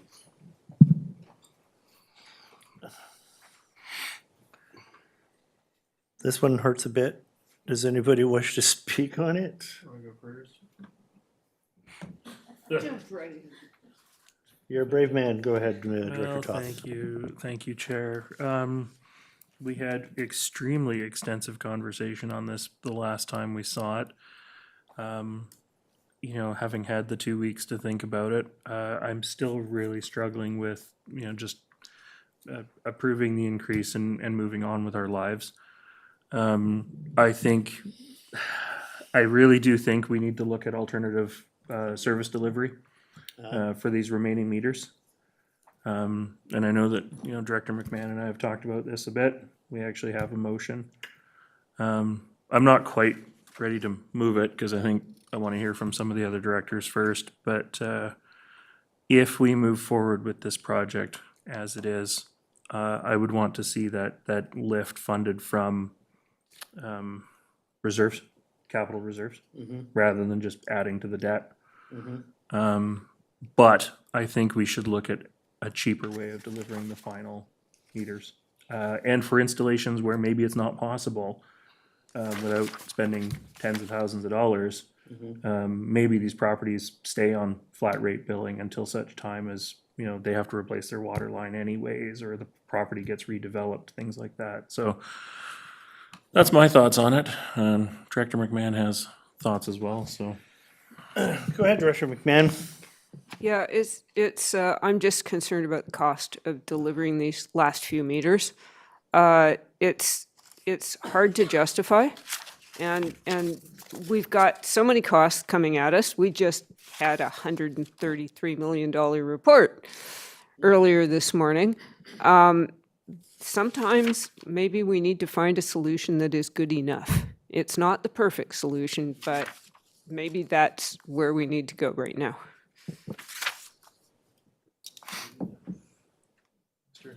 Director Inkster. Yeah, thanks, Chair. So there's a couple of times that this has come to us for the request for additional costs that we have to find a way to pay for, passing it on to the end user, which is the end users are dealing with higher taxes and higher utility fees, cost of living, et cetera. So we have to look at other ways to maybe do this or not do this. My question through to staff, though, is, and just to be reminded of this, because I give the board a lot of credit for stopping last time and saying, wait, let's not do this, because a simple decision is to say, yes, let's move forward, get this done. I just to go back through some old figures that I hope staff has. What percentage of the connections are left to do? And in answering that, if they're able to, what do we know anything about those particular connections that deem it necessary to meter them as quick as is possible? We know there's leaks. Sometimes we do. Sometimes this installation system has allowed us to determine and or fix some and save us a lot of liters. But if we can answer those two questions, it may give me some comfort as to how we move forward with whether we make a decision or we don't make a decision. Thanks. Go ahead, Steph. Thank you for the opportunity. Currently, within the district of Sechelt, it's about 3% of the water meters that are currently not installed. Some of those are because we are not able to identify where they are, where the water source connection is. Some of them are because there are issues that we need to address with the current owner. So I think there should be some consideration given to the fact that there are properties where, because of actions from the owner, we have not been able to install a meter yet, which are different than, and I think they also, from a billing perspective, they will be treated different than the ones where we are not able to locate yet the source connection. We've done some, as indicated in the prior report, we are doing some ground penetrating radar and radar locations, et cetera, to find some of those those missing meters. And we anticipate that with the remaining project budget this year, we could address between 30 and 45 additional meters. That's within the existing budget. That leaves us with close to 100 meters that are still to be installed within the Sechelt area next year. Of those, a portion is associated with property owners issues, and a large portion is associated with meters that we're not able to locate. And I think I want to give a little bit more context in terms of numbers and where things are at.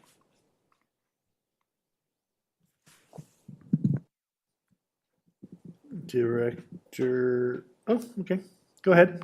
Yeah, okay, so I thought others were going to ask questions, but so continuing, I'll just ask my question, then just get it done. Yeah. Continuing along the questions that I was asking, do we know in this particular case, and have we done the financial analysis to determine the cost per meter of this new additional piece versus the cost of installation of the existing and or previous meter installations?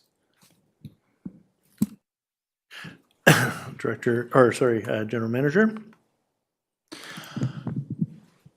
The cost to install the remaining meters could be high depending on how we install them and how difficult it would be to find them.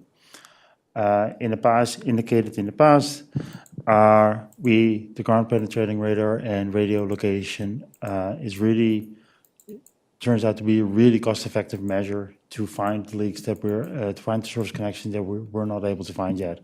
So instead of spending several thousands of dollars to find one connection, we are now spending the same amount of money to find 20 locations.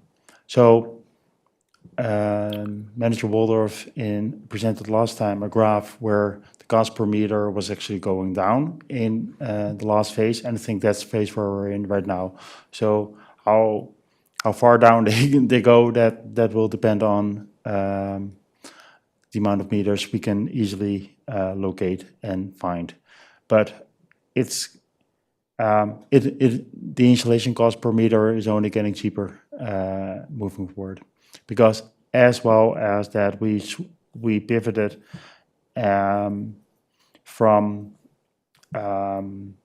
we are proposing that for the more complex installations or where we cannot find location, or for example, we have some commercial properties within Seychelles that are where the meter is completely under a paved sidewalk, that we might want to do an inside installation and do the outside installation when the water main is replaced or when the sidewalk is opened, or et cetera, et cetera. So we're already trying to approach things a little bit more flexible than we might have been a year ago. Thank you. General Manager, you said that we have a budget to deal with with some of the remaining, but we have about 100 meters that are outside of budget right now. Is that correct? Yes, that's Okay. correct, and that includes an allowance to do ground penetrating radar and radio locations for a larger set of meters, so that we at least have assessed them, but we cannot install them yet. But then they ask for $1.1 million broken down into the 100 meters, averages out to over $11,000 per meter for those last 100. And so that cost that's exorbitant, and I can't approve anything like that. Director White. Well, yeah, I understand the difficulty, the challenge that directors are in here in the water function. I've kind of kicked this around to others at the town of Gibson's just to see, because I said, hey, look at this. The board's having a hard time with this. Have any insights you can contribute to me? And and there is a lot of consideration for collaboration and the health of regional water provision for the entire region from the town of Gibson's. And even though I don't get a vote, I want to say we totally support this rationale and the logic of it. And I mean, some of the points that I'll make in that support is that it's totally understandable that these costs would be going up because the original estimate was so long ago.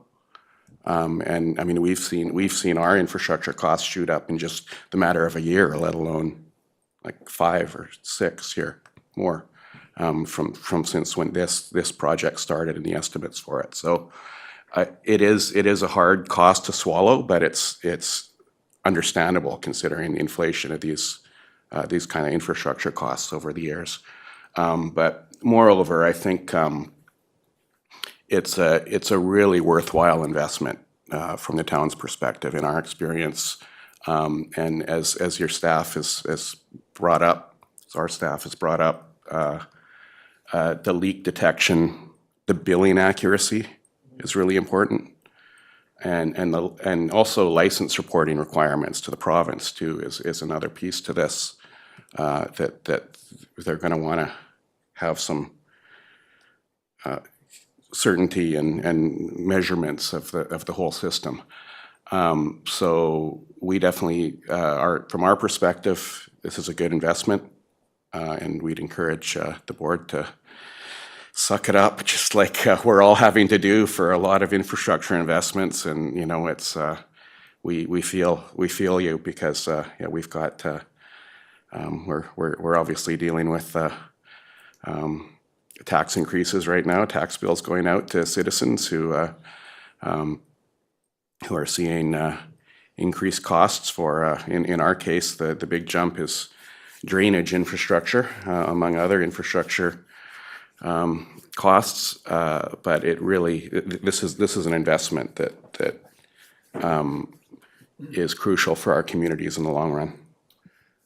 Thank you, Director White.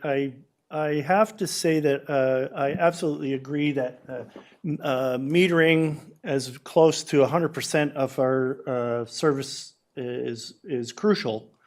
And it's an addition to our system that will pay benefits in the future, absolutely.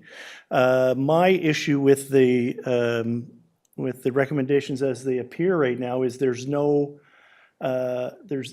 talk about finding cheaper solutions inside metering or any kind of solution that would shave off some of that $1.1 million. Director Lee, go ahead. I got two comments, actually. One is that it's not a logical thing to look at individual installations as a cost item. Meters, when you're doing the whole area, you know you're going to have some tough ones. You know you're going to have some easy ones. It's an average to get the meters in. The other thing is the meters have two functions that we have agreed we wanted to do. One is to detect the leaks between the street and the premise. And that's probably the most important of all, because that's where the gains are made, is finding those leaks that are outside our system.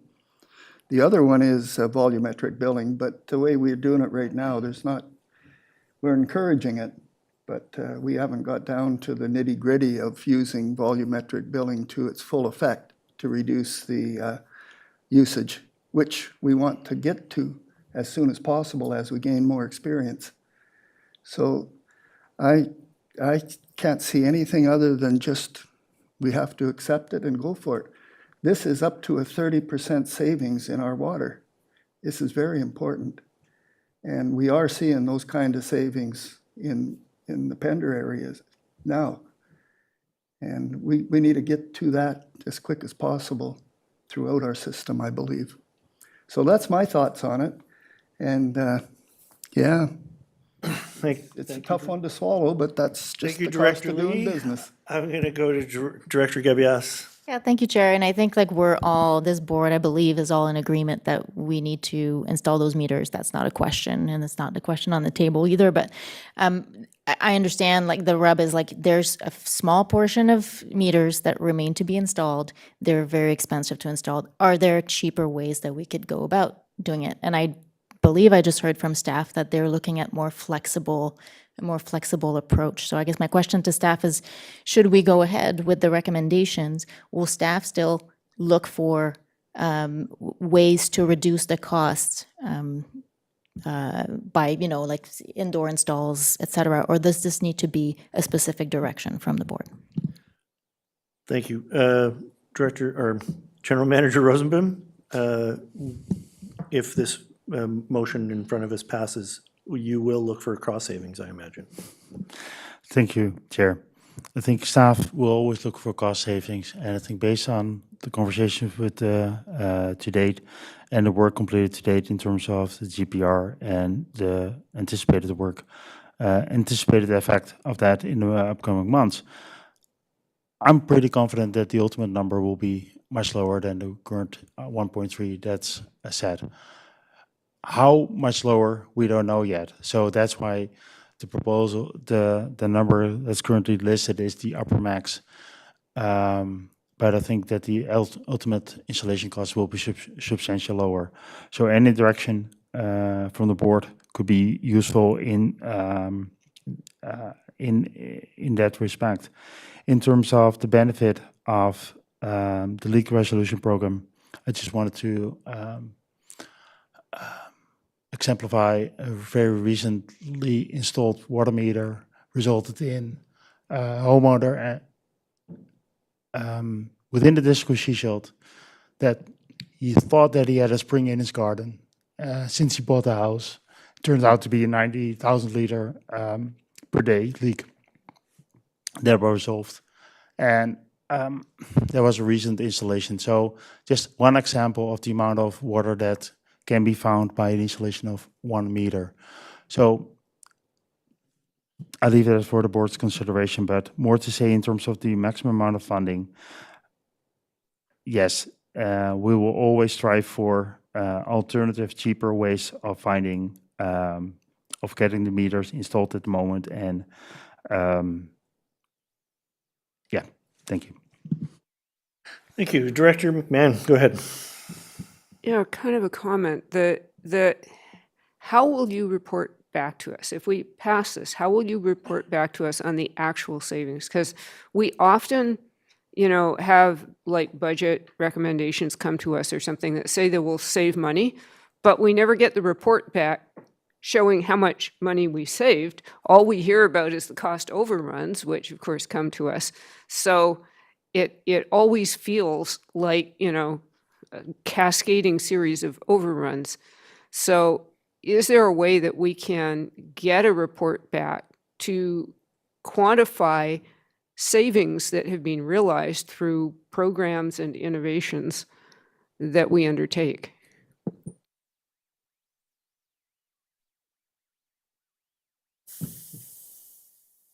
Taking notes.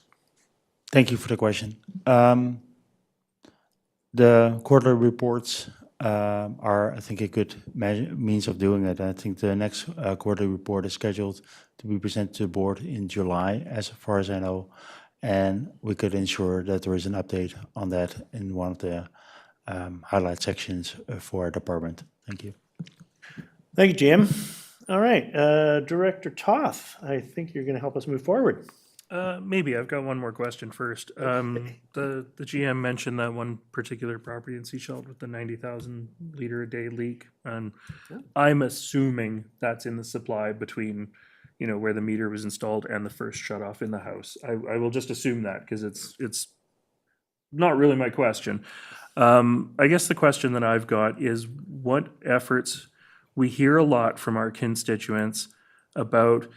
Yeah, you're going to monitor my water usage. You're going to, meter me. You're going to look for leaks on my place. What about on the mains? And so I guess the question that I do have is, has there been meter installs being performed on mains or neighborhood distribution or anything like that as part of this project? Is that something that staff are contemplating as a additional project in a future year? Where are we headed with monitoring our own mains infrastructure? Thank you. Thank you for the question. Fair point. 2, as part of the 2025 budget process, the board approved the purchase of some more modern leak detection equipment. That equipment has since arrived and staff have been trained to use it. And that has happened in the last several months. And even with the equipment several years ago, we've assessed quite a number of water mains, actually most of the water mains in the West Sechelt area. And we're now assessing Pender, where we actually, staff are going street to street to confirm if there is any leaks within our system. And we have not been able to find, luckily enough, a lot of leaks there, two minor ones. And we're currently in the exploring how we could use the modern equipment, the new equipment that we purchased to also assess our bigger transmission mains, 8-inch and above. So works in a way in terms of the installation of zone meters to really between zones so that we can more identify any leaks within a certain area. We had a project approved last year. Then we took it off the table because that was only focused on the water going in and out of the Sechelt Nation lands.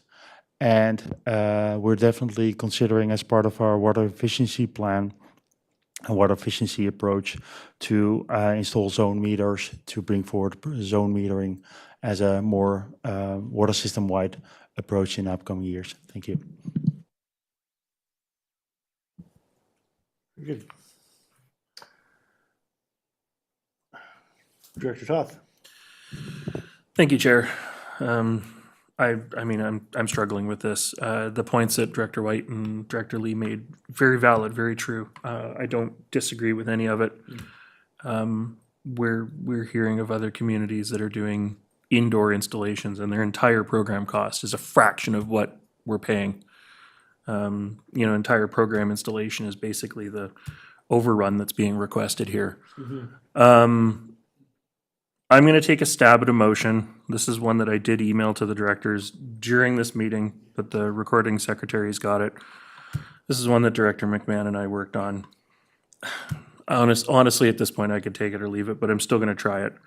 That staff prepare a revised budget for completion of the universal water metering program that includes completion of all outstanding meters that are simple installations, providing alternative installation methods for remaining complex installs that cannot be easily located, and providing for deferral of complex meter installs, allowing users to remain on a flat rate until such time as a meter can be installed, and that the new estimate be provided to the board by the end of June. So I'm going to take a stab at that motion. We have a seconder. Very good. Go ahead, Director Inkster. Yeah, thanks. I'm glad to see this motion put forward by the chair. And it's interesting that it was worked on by two, the chair and one of the directors, because this is an important issue. My only question through you to the introducer of the motion as to why they would take it or leave it, because it's their motion. So I have to then ask through to you to the introducer, rather than crosstalk, to determine how supportive they are and why are they supportive so that I can support this. Thanks. Director Toth, you have some answers for... Thank you, Director Inkster. And honestly, I came into the meeting this morning a lot more ready to charge forward with this. Director White and Director Lee made very compelling arguments about those system efficiencies that are found by having the meters out at the street. I'm just, at this point, my primary driver for sticking with this motion is the cost of the overruns. And it's only $1.1 million today, but it's the third time the project has come to us for budget lift. And we don't actually know that this is going to be the last time it comes to us. If we had a fixed price contract or something that would get these done and across the finish line, sure, let's talk about it. But we don't know that we're not going to see in a year's time the last 20 meters are going to be another $1 million. And at some point we have to say enough is enough. And for me today, enough is enough. In answer to that, I did hear those arguments made by those jurisdictions that don't have to pay for this and won't be dealing with the political backlash. Well, I know when your areas with your systems, right? Nope, Yeah. in the regional. Yeah, okay, well, that's fine, that's fine. Plenty of political backlash. I'm just saying, I'm allowed to reply to earlier statements. It's a democracy, but, so, yeah, I know, well, you can go back and forth if you want, like you sometimes do. I'm just saying that, those are their arguments, but we have to deal with this reality and this particular cost, and we have to decide whether we want to pass those costs through the regional district on to our users. Other jurisdictions may have their own arguments and their own communications with their public as to why they introduced those, but this is a question for me at this table. And so, in reference to the comments made by others that think that we should bite the bullet, I'm still having difficulty with it, and I'm allowed to do that. And so I'm with Councillor Toth on his second set of points, that how high is the cost going to go? How high can we continue to afford this? Is enough? And I like his motion because I think that we're to the breaking point. Thanks. Good, thank you. Director McMahon, we have a motion on the floor. Yes. Comment and a question, and oh my God, I just blanked. I hate it when that happens. My question is this a lot of work? Question to staff. Is it a lot of work? Yeah, as outlined to rejig the budget. You understand the motion? Can you see how much work that is? Thank you. Thank you for your question. In the spirit of the motion, I think it's advisable for staff to spend some of the current budget that we have on continuing with the ground penetrating radar and radio locating of trouble of non-located meters yet, to bring them to more precisely provide with an estimated upper limit of the budget ask. To do that prior to the end of June is not possible. July, first of COW meeting in July, sure, we can see what we can do. July is definitely an option, but June we won't be able to get our contract out here, do all the work that's required, and present all of the information to the board. Go ahead. And my comment, which I lost through a hole in my brain, it's like a leak. I need a meter on it. Yeah. It's important for us to be seen, to be concerned about the money we spend, because one of the criticisms that I hear from the public is, oh, you just rubber stamp every request for money that staff gives to you. And I don't feel that we do that. But it is the perception that we do that we are not really aware that we're not pinching the pennies, that we're not watching the costs. So I think it's really important to signal that we do care, we are concerned. You know, these inflating costs, although much of it is not our fault, is a cause for concern, and we're looking for ways that we can save the taxpayer money. So I think it's important to do this. That said, I would also like to propose an amendment to Director Toss' motion to say July instead of June. Seconder for the amendment? Very good. All in favor of the amendment? Okay, good. That passes. So we have a motion on the floor and an amended motion on the floor. Sorry, thank you. And sorry, Director White, you have something to say? I did, yeah. Okay, I'll recognize you.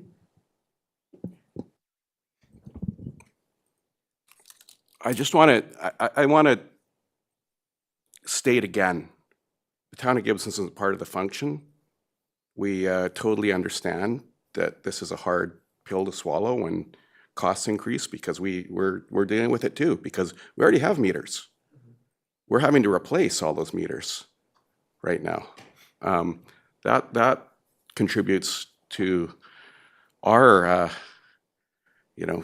upset in our town with taxation and utility fees. And I'll also state that I think one of the reasons that I did decide to speak up on this is because we've been through this. And like the mover said, use the phrase "take it or leave it." I mean, you could take it or leave it. You could say, well, we'll dismiss the town of Gibson's because they're not, they don't pay into this. But I can also, the reason I spoke up is because the town did, when the town installed meters, there was even an AAP on meters that was defeated. We had, which sounds familiar, doesn't it? There was a lot of opposition to it. I mean, we're going back over a decade now. Over time, and I mean, we had to take on costs. We had to take on the same process of having more costs come on us for the really hard to install meters, which the town had to suck up, and everybody had to pay for it. Over time, we're in a position now where per capita use of water is going down every single year still. So all I was trying to speak to is the board should really consider the long-term investment. It pays off. And I do think ideally you want to make sure you get the meters outside too, because of the high instances of leaks that are between the meter and the home. You're not going to maximize your savings in water by putting them inside, and I know the mover recognizes that. So I totally appreciate we should always be asking our staff to look at reducing costs for every project. But I'd encourage you not to tie their hands and to make sure the universal metering for the region goes through in a timely manner. It's going to be worth it. Director Lee, go ahead. I'm probably in a unique position on the board here in that I have 3 water services in my area. I have North Pender, South Pender, and the regional. Water meters have proven to be very effective. And now that we've gone to volume-based billing, my residents are identifying where we need more meters because we're trying to feed multiple out of 1 meter. And so once you get started and meters are accepted as part of your infrastructure, it does become an acceptable way of providing water. Also, in a very real world, putting the meters in South Pender has saved us enough water that we don't have to put in extra restrictions now. We had to go to stage 3 once, but now that we found the leaks, looks like we're, even in a bad time, we're probably going to be able to stay on 2 because we're not using all the water we were when there was unlimited water at others' cost. Because that's what you're talking about here. So my point is that we had to, in North and South Pender, we had to bite the bullet and do the complex installations as well. It's all part of the process. So that's why I was encouraging to get going. To suggest that there was some way we could save money by putting it off, that's not true. You're just putting off the inevitable. So that's my thoughts. Thank you. Director Inkster, go ahead. Thank you, Chair. We've installed 97% of meters. We have 3% remaining. If I was to ask staff to do yet another calculation on the numbers of those 3% that they say would have leak issues based on the figures previously determined, percentage-wise, might be a small number of leaks within the 3% based on what they've found previously. Once again, 97%. That's a real high number. I'd love to get those many votes in an election. Nevertheless, it's a high number of installations already with 3% for us to give a sober second thought to. I'll be supporting the motion. Thanks. Okay. We have a motion on the floor, and I don't see any other questions. So you know, this is A, B, D, E, F, and C shelf. A, B, D, E, F, and C shelf. Yeah. Yes, A? You'll have to count votes, that's all. Okay. I'm just making sure you know. Go ahead, Director Gabias. Yeah, thank you, Chair. I'm struggling a little bit with this motion. I understand the in spirit why we're looking at it. I'm struggling to see like what we're going to gain from it. So we're asking staff to go back to the drawing board and to do a bit more work, more research, and present us a new budget, which may or may not be like more detailed or close to the one that we're looking at now. Or I think staff has heard us that we're looking for flexibility. We're looking for cost savings as much as possible. And I think like if we were to then add, like have them show that to us before we get anything started and do a whole bunch of work before we get anything started, I'm not sure that that will result in a big gain. As the opposite would be to say, okay, like we're going to amend the contract, we're going to add that million.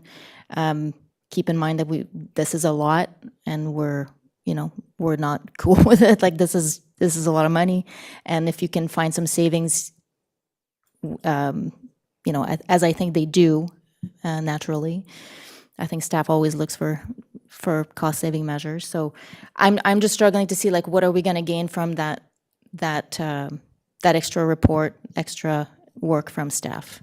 So Thank you. Director Toth, you have a statement, question? Just a couple comments. One thing I did want to flag there in the comments is that we're looking to amend the budget for this project. The contract's over. The installer's gone. We're trying to sort of piecemeal out what's left. I'm not going to get into why the installer left before all the meters were installed, because I think that's not a conversation for the open meeting. But here we are. And so I suppose in hearing what Director Gabius is saying, if this motion is not supported, I will still vote for my motion. But if this motion is not supported, I would hope that the recommendations that get made include a requirement for staff to follow up with the board at the close of the project to indicate, what was returned to wherever we fund this from, or what was not borrowed. Because I think it's the closing the loop on seeing where we can find savings that is my biggest concern, the concerns I'm hearing about from community. And like Director McMahon said, a lot of times we approve these things because they're going to save us something or whatever, and then it just disappears into the ether and we never hear about it again. And I think this is one of the projects that we need to hear about at the end of the project. We did make a prior motion asking to look at auditing our systems, and this falls into that work as far as I'm concerned. Thanks.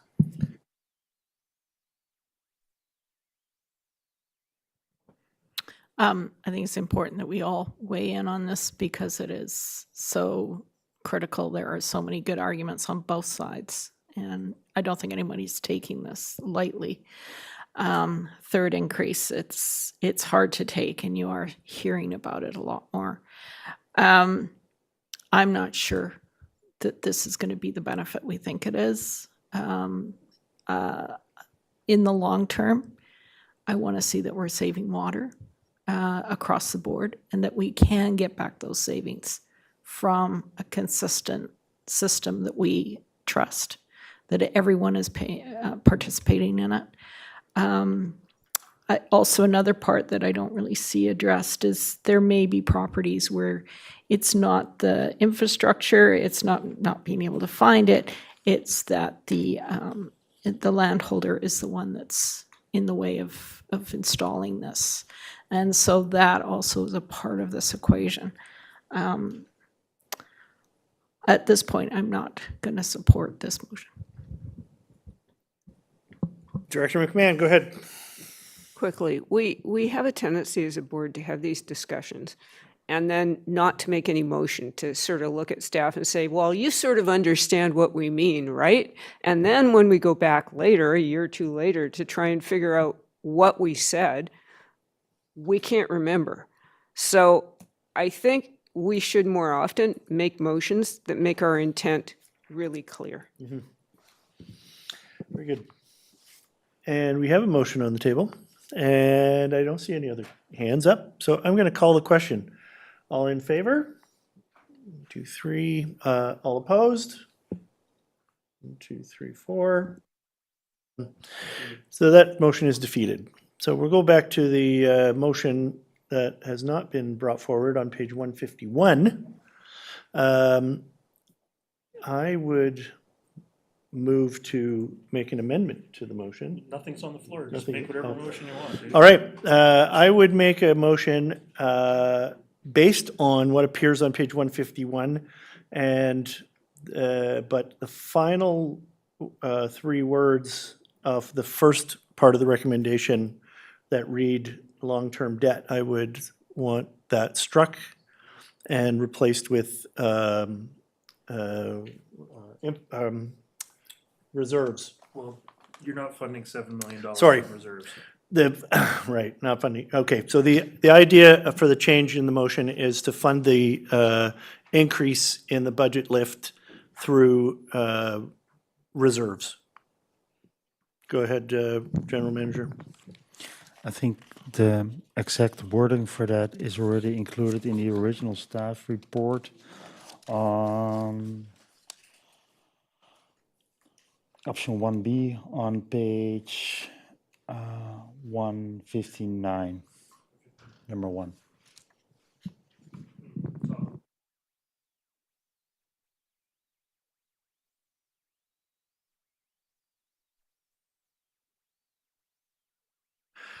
All right, thank you. And that reads that the universal water metering Phase 3 project budget be increased by $1,123,177 to $13 million funded, $6 million from Canada Community Building Fund Strategic Priorities Fund Grant, and $6 million from long-term debt, and $1.123177 Regional Water Service 370 Capital Reserves. And I'm looking for a seconder for that motion. Got one? Okay. Now, everybody understands what the motion that's on the floor? So we're looking for debate and or conversation on that motion. And this is voting A, B, D, E, F, and C sharp. Yeah, thank you, Chair. And I want to recognize what Director McMahon said. Like, we need to do a better job at documenting what we're talking about in this room that we assume then will be passed down and will be. So would it be worthwhile to add to the motion something along the lines of that, and that staff explore alternative installation methods for remaining complex installs that cannot be easily located? Like, would that make sense to put in there so that it's recorded, so that staff understands what we're asking of them? That sounds like a good idea. So that's an amendment to the agenda, to the motion. As well, there is a motion to follow up with the final costs and where we sat. A suggestion to create a motion to have staff bring us a final breakdown of how far under the allocated budget we did end up at. Go ahead, Director McMahon. Yeah, I just wanted to clarify that the motion on the floor is the same as on page 151, including all three clauses, just with the different allocation of funding. With the 1.1 coming from Right. reserves. Yeah, just to be crystal clear, because you didn't actually say that.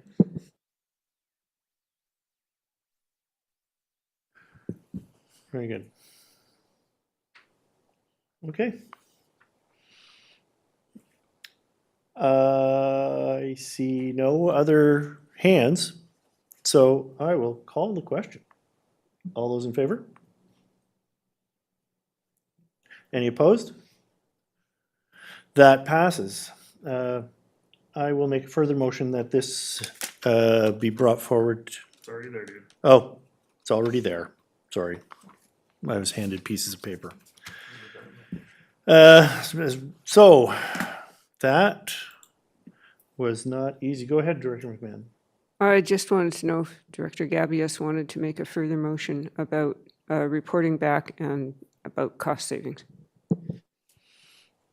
Go ahead, Director Gabias, the floor is yours. Sure. That staff explore alternative installation methods for remaining complex installs that cannot easily be located. And that staff report back at the conclusion of the project on any actual costs and cost savings? I'm not. Sorry. Yes, that makes sense. It makes sense to me. We have a seconder. So we're, go ahead, Director Stanford. Oh, no, it's already been seconded, yeah. Okay.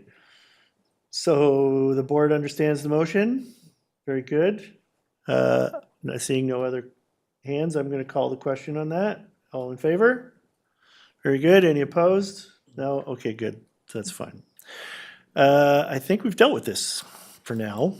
We're going to move on to the Regional Water Service Volumetric Billing Project Proposed Mock Billing Implementation.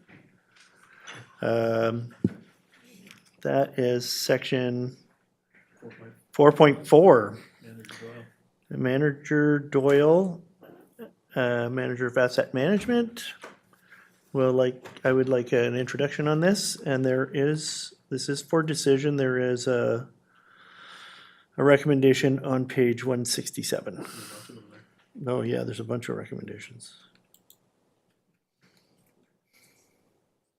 But it doesn't go past.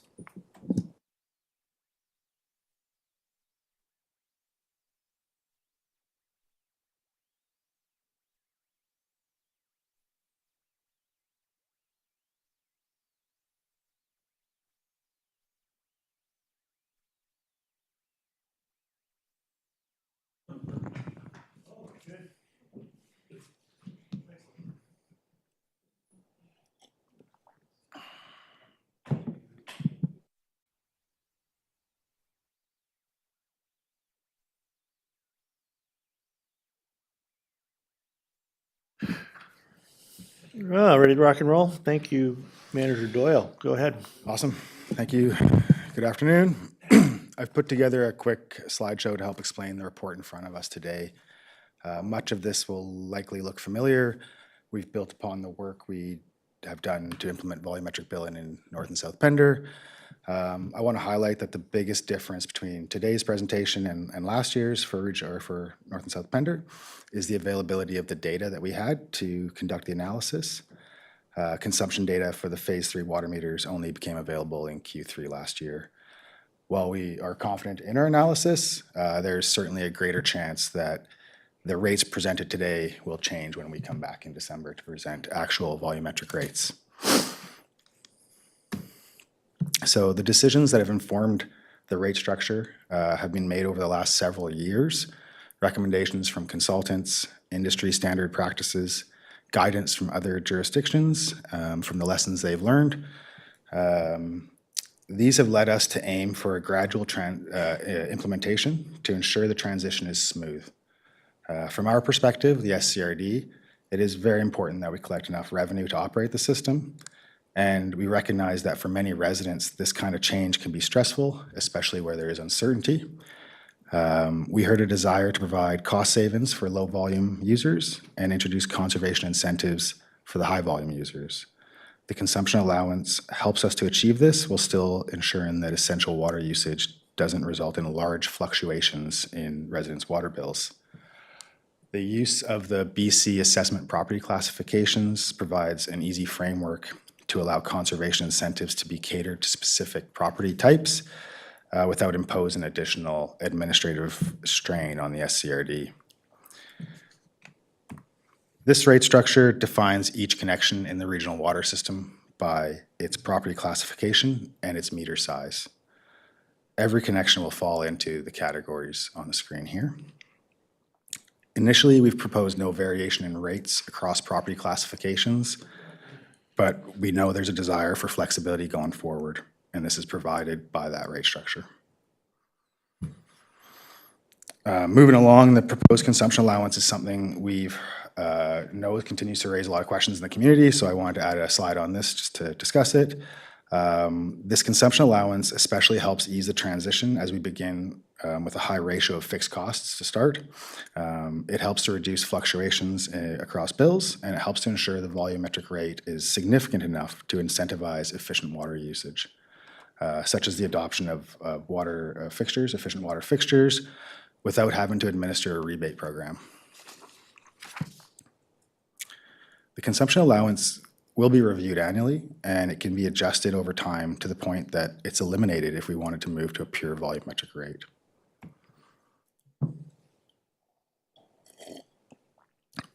Sorry. The key points I hope are taken away from the rate structure and the rates that are presented today are that many residents have the potential to save money on their utility bills compared to flat rate billing. With some intentional effort, almost all users can see a reduction in their water rates. This rate structure and these rates create a more equitable service where people who use more water will pay more for that water they use. And finally, with the water supply concerns that have become front of mind for most of us, this is a tool that will provide conservation incentives and can be adjusted as we move forward to ensure that those conservation incentives are being received by everybody. Finally, I'll just end with a little look forward on what's next. On the timeline here, today's decision is marked by the red box. We'll begin mailing out mock billing very soon once the rates have been selected. Communication efforts will continue throughout the summer. Some targeted communication for specific groups is planned. And in December, we'll come back to you with the actual rates for volumetric billing to consider and impose for next year. If there's any questions, staff are available to answer them. Thank you. Thank you, Manager Doyle. Director McMahon, go ahead. Yeah, me again. So the recommendations that are on page 167 do not include the base rate that's on page 171. Or I'm not seeing it, if that's the case. Am I correct there? Are we deciding? I thought we were deciding the base rate as well as the other rates, but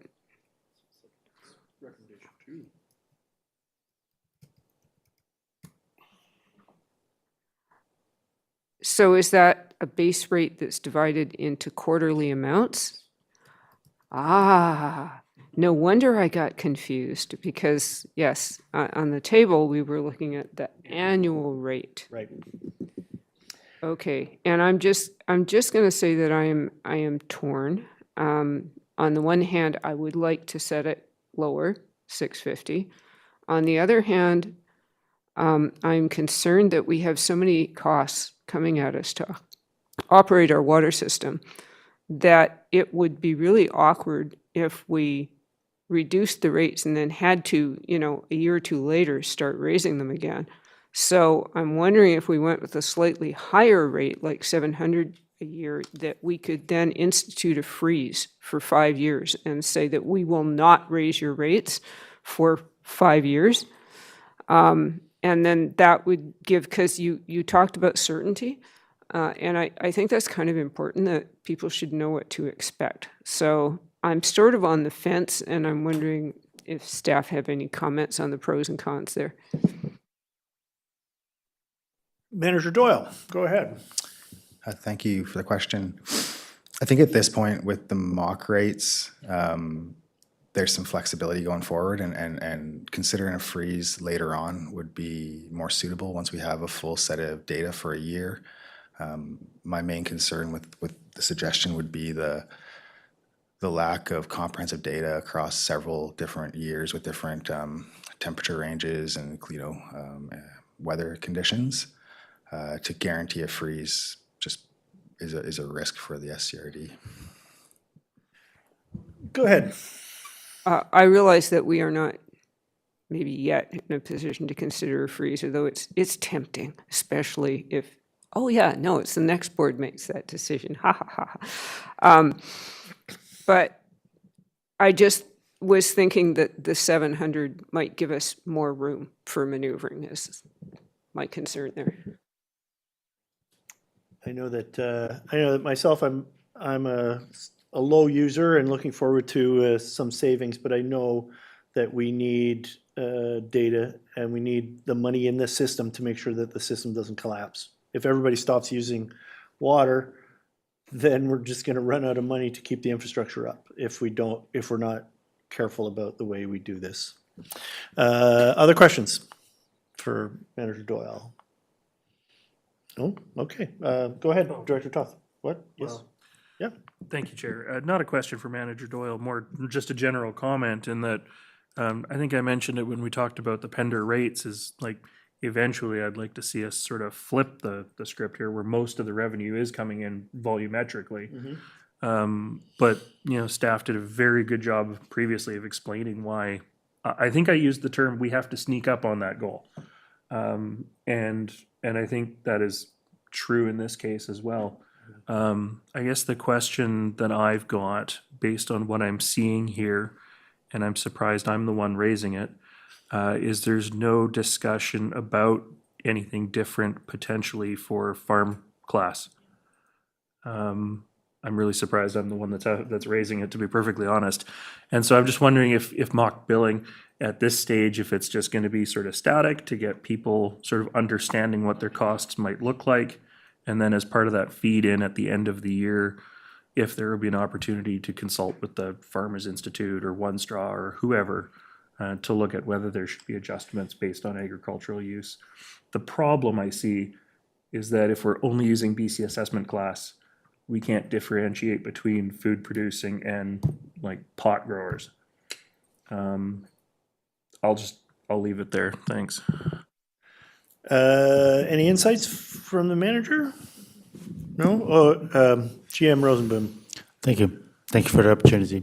The board directed as part of a budget process to for staff to initiate a project together with the Sunshine Coast Farmers Institute. And the project is currently being initiated. And as part of the project, one of the consideration will be given to what could it look like to have an agricultural water rate. What would need to be considered there is that it would be considered, it could be considered providing a support to a business entity if the SRD choose to be too selective in the definition of type of farms, let's say certain type of farms. But in general, as it is included in the report, a general agricultural water rate could be considered, and that is part of the scope of the current project. Thank you.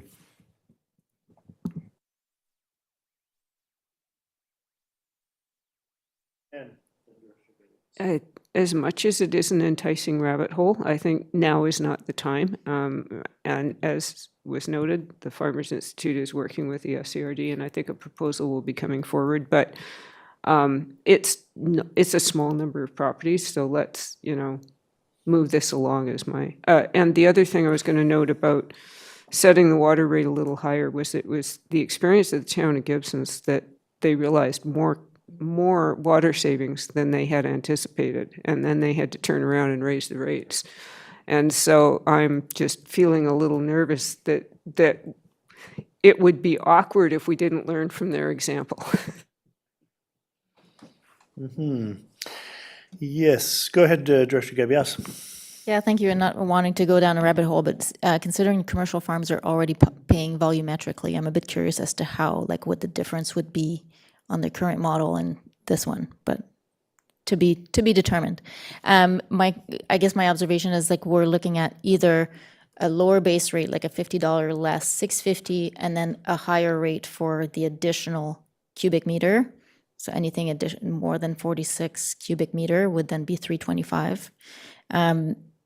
Or we have a little slightly higher base rate of $700, and then every additional cubic meter is a little cheaper, $2.75. So what would, at this point in time with mock billing, what would be the most strategic way to go about it to get people on board with volumetric billing? So whether it's it's not much of a change you know, the base rate, well, it's only $50 difference, but yeah, like an interesting discussion to have. Because right now we're at the mock billing stage. It's kind of like, you know, we want people to pay attention, to kind of get prepared, to understand what's happening. So strategically, what is the best way forward? I don't have this answer at the moment. The recommendations on page 167 talk about the 650 base rate. I have a question about, so I have a utility bill, and that has, I'm paying $900 and something for water. And then I also have my rural property taxes, and that as well has a lot of $600 and something that goes towards water here. How are those two taxes and utility bill going to be affected by this, by the volumetric billing? Where's the 650 go into? Is it going to replace my 900 and some dollars? Or is it going to be part of the property tax? Thank you for the question. Volumetric billing, the proposed rates affect user fees, so your parcel tax will remain unchanged from this project. All costs will be related to the user fee side of things. Okay, good. So off the bat, as soon as I'm starting, because I'm below the base rate that's allowed, and so I'll immediately see a savings of about $300 from my annual utility bill. That's my understanding. Go ahead, Director McMahon. I'm afraid not, because your garbage collection is in there too. You've added the two together. You're right. Sorry about that. You're right at 700 and something. Yeah, just for the heck of it, to move this along, I'm going to move the recommendations on page 167. Very good. We have seconder, and you have a discussion on this? I do have a discussion. Go question. ahead. Well, it's not a discussion. It Alton is actually Toth. going to be a question. Director Toth? Director Toth. Thank you, Chair. The question that I've got is that we're going to have these quarterly bills that are going to go out as sort of mock bills relating to the last item on our agenda. What's the plan for folks that aren't going to be able to see their consumption data? Are they going to be receiving nothing? Are they going to receive some sort of an informational statement in lieu? I'm just wondering what the plan might be for the folks that don't have their meters yet, for us to give them information about what's coming. Thanks. The 130 properties that are without meters, so are they going to get, well, they'll have to be included in this mock billing in some fashion, but. I think my question was clear. Okay. I don't know if anybody's got an answer. Does anyone have an answer for that? Thank you for the question. My understanding is we're going to have a certain date where if a meter is not installed, we won't be able to provide information on consumption, and communication to those specific properties will not include consumption information. We will inform them of the situation through individualized communication. Very good. Motion on the floor? No other questions? I'm going to call the question. All in favor? Very good. Any opposed? None. That carries. That is section 4.4 done with. Now we're on to 4.5. Thank you, Manager Doyle. Shall we just slog on through? Just finish it up? We've got on page 177, Manager Soul is here with the final SCRD solid waste management plan. And there's recommendations there at the beginning.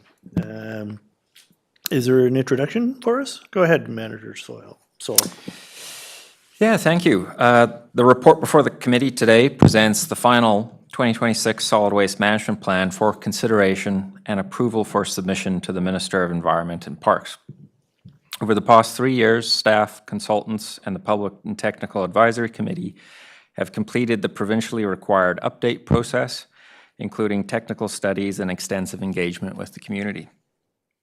The proposed plan provides the strategic direction for solid waste services over the next decade, including waste reduction initiatives, financial planning, and long-term disposal. Staff are available to answer any questions the committee may have. Thank you. A lot of work went into this, and now it's ready to send off to the province, and then we'll wait back. Any questions on this report and this plan? We got a plan. Okay, go ahead, and then I'll go to you. Thank you. Thank you. And my apologies if this answer was provided in a previous meeting and I completely have blanked on it. This plan that has been put together by staff and significant public and technical advisory committee and referrals and engagement and all of this stuff, we're going to send it off to the province, to the Ministry of Environment and Parks. Does it happen that the ministry comes back and say, oh, actually, we want you to change this, that, or the other thing within the plan? Or do they basically accept them as we've developed them because we're the ones here in community? Thank you. Is that a crapshoot? Yeah. Does the province come back and request things get changed? Right. Can you speculate on that one? Okay. Yeah, thank you for the question. My understanding is that does happen on rare occasion. However, what I've heard is it's usually related to things like inadequate public engagement on some sort of particular, potentially contentious issue. So it's a possibility, but staff did meet with ministry staff earlier this week to kind of go over our plan prior to formal submission and confirm that we had all of our boxes checked. And we are in a fairly good position, so I wouldn't anticipate it, but it is a possibility. Thank you. I like that. Thank you for the work. Any other? Oh yeah, Director Gabias. Yeah, thank you, Chair. And it was good to see that the people who engaged were in favor of vertical expansion, in majority, as I could see. Super interesting. Reading the engagement and all the answers that were provided was it's kind of like peeking behind the curtain, like what people do at home and like what, and there was some good, bad and ugly in there, but really interesting to see how people are feeling about solid waste. And I feel like we have a lot of work to do, and staff is on it with this plan. It's really going to help us. Question of like once this goes out, gets approved, hopefully by the province, and then we can get started. What are going to be the next steps for the board? I'm thinking of the strategies, like not so much the vertical expansion, but the other strategies. Like when is the board, either this one or the next, will be looking at those and kind of digging a little bit more into them? Go ahead, Manager Soul. Yeah, so once the plan does receive provincial approval, staff will, in the background, kind of be theorizing on the planning process as to how some of these initial initiatives might roll out. And depending on the nature of the initiative, there might be engagement with the board on particular topics, policies, et cetera, or the board may see budget proposals related to these first few initiatives. Which will all depend on the timing of the approval from the province, whether it's for 2027 or 2028.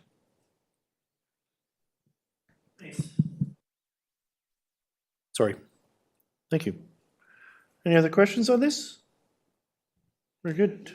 We have some recommendations. Oh, Director McMahon. Give her. All right. I'd be happy to move the recommendations on page 177. It's been a long time coming. Very good. We have a seconder on that. Any other questions on the motion? Discussions on the motion? Debates? Commiserating? No? Okay, good. I'll call the question. All in favor? Very good. That passes unanimously. Thank you. Comment? Go ahead, Director Gabias. Yeah, just a comment. Looking at the survey that was online and how education and communications is the lowest, the least importance, but I think it should be at the top. And I think we look at other strategies that are a bit more, feel like they're going to have more impact. but all of these strategies will require education and communication. So I think that seems to be like from the comments that I saw, there seems to be a big need for better education, whether it's like, from the whole cycle of at the store looking at products to, disposing of the packaging or the product that you just bought, like the life cycle of waste and how we can, like all the steps we can do, that we can take from the beginning of the cycle to the end, would be super interesting. Like if we can have an education campaign on that, I think would go a long way, because I think it seems like a lot of people, they look for convenience and, or they just, you don't know if it's recyclable or where you can take them, and so you just, out of sight, out of mind, put it in the trash. So I feel like education, I think a lot of people also were wondering, where does recycling go? Is it worth it to recycle? Does it all end up in the garbage anyway? So if, and then also like past, like what you do with the packaging or the product once it's at the diversion center or the landfill, like what happens to it? So I think having more information out to the public, I think it would actually go a long way. Yeah, as the keeper of the Sunshine Coast's trash, we've got to figure out how to educate the public on keeping it down. Go ahead, General Manager. Thank you. Thank you for your comment, Director. What staff will do with this engagement report? This report provides us with a lot of insight of what's actually happening in the community. So it's not a report that's only being used as support of this this mission to the province. It will be used to shape further initiatives and amend our current practices. Thank you. Very good. And I'm going to call that one done. We've got the minutes from the final PTAC meeting. And that's the last 3 pages on this 352-page agenda. If there's no comments on the minutes of the PTAC meeting, I'm going to look ahead and say there's no communications, there's no new business, there's nothing in camera. I am looking for a motion to adjourn. I see it. All in favor? Very good. I call this meeting done.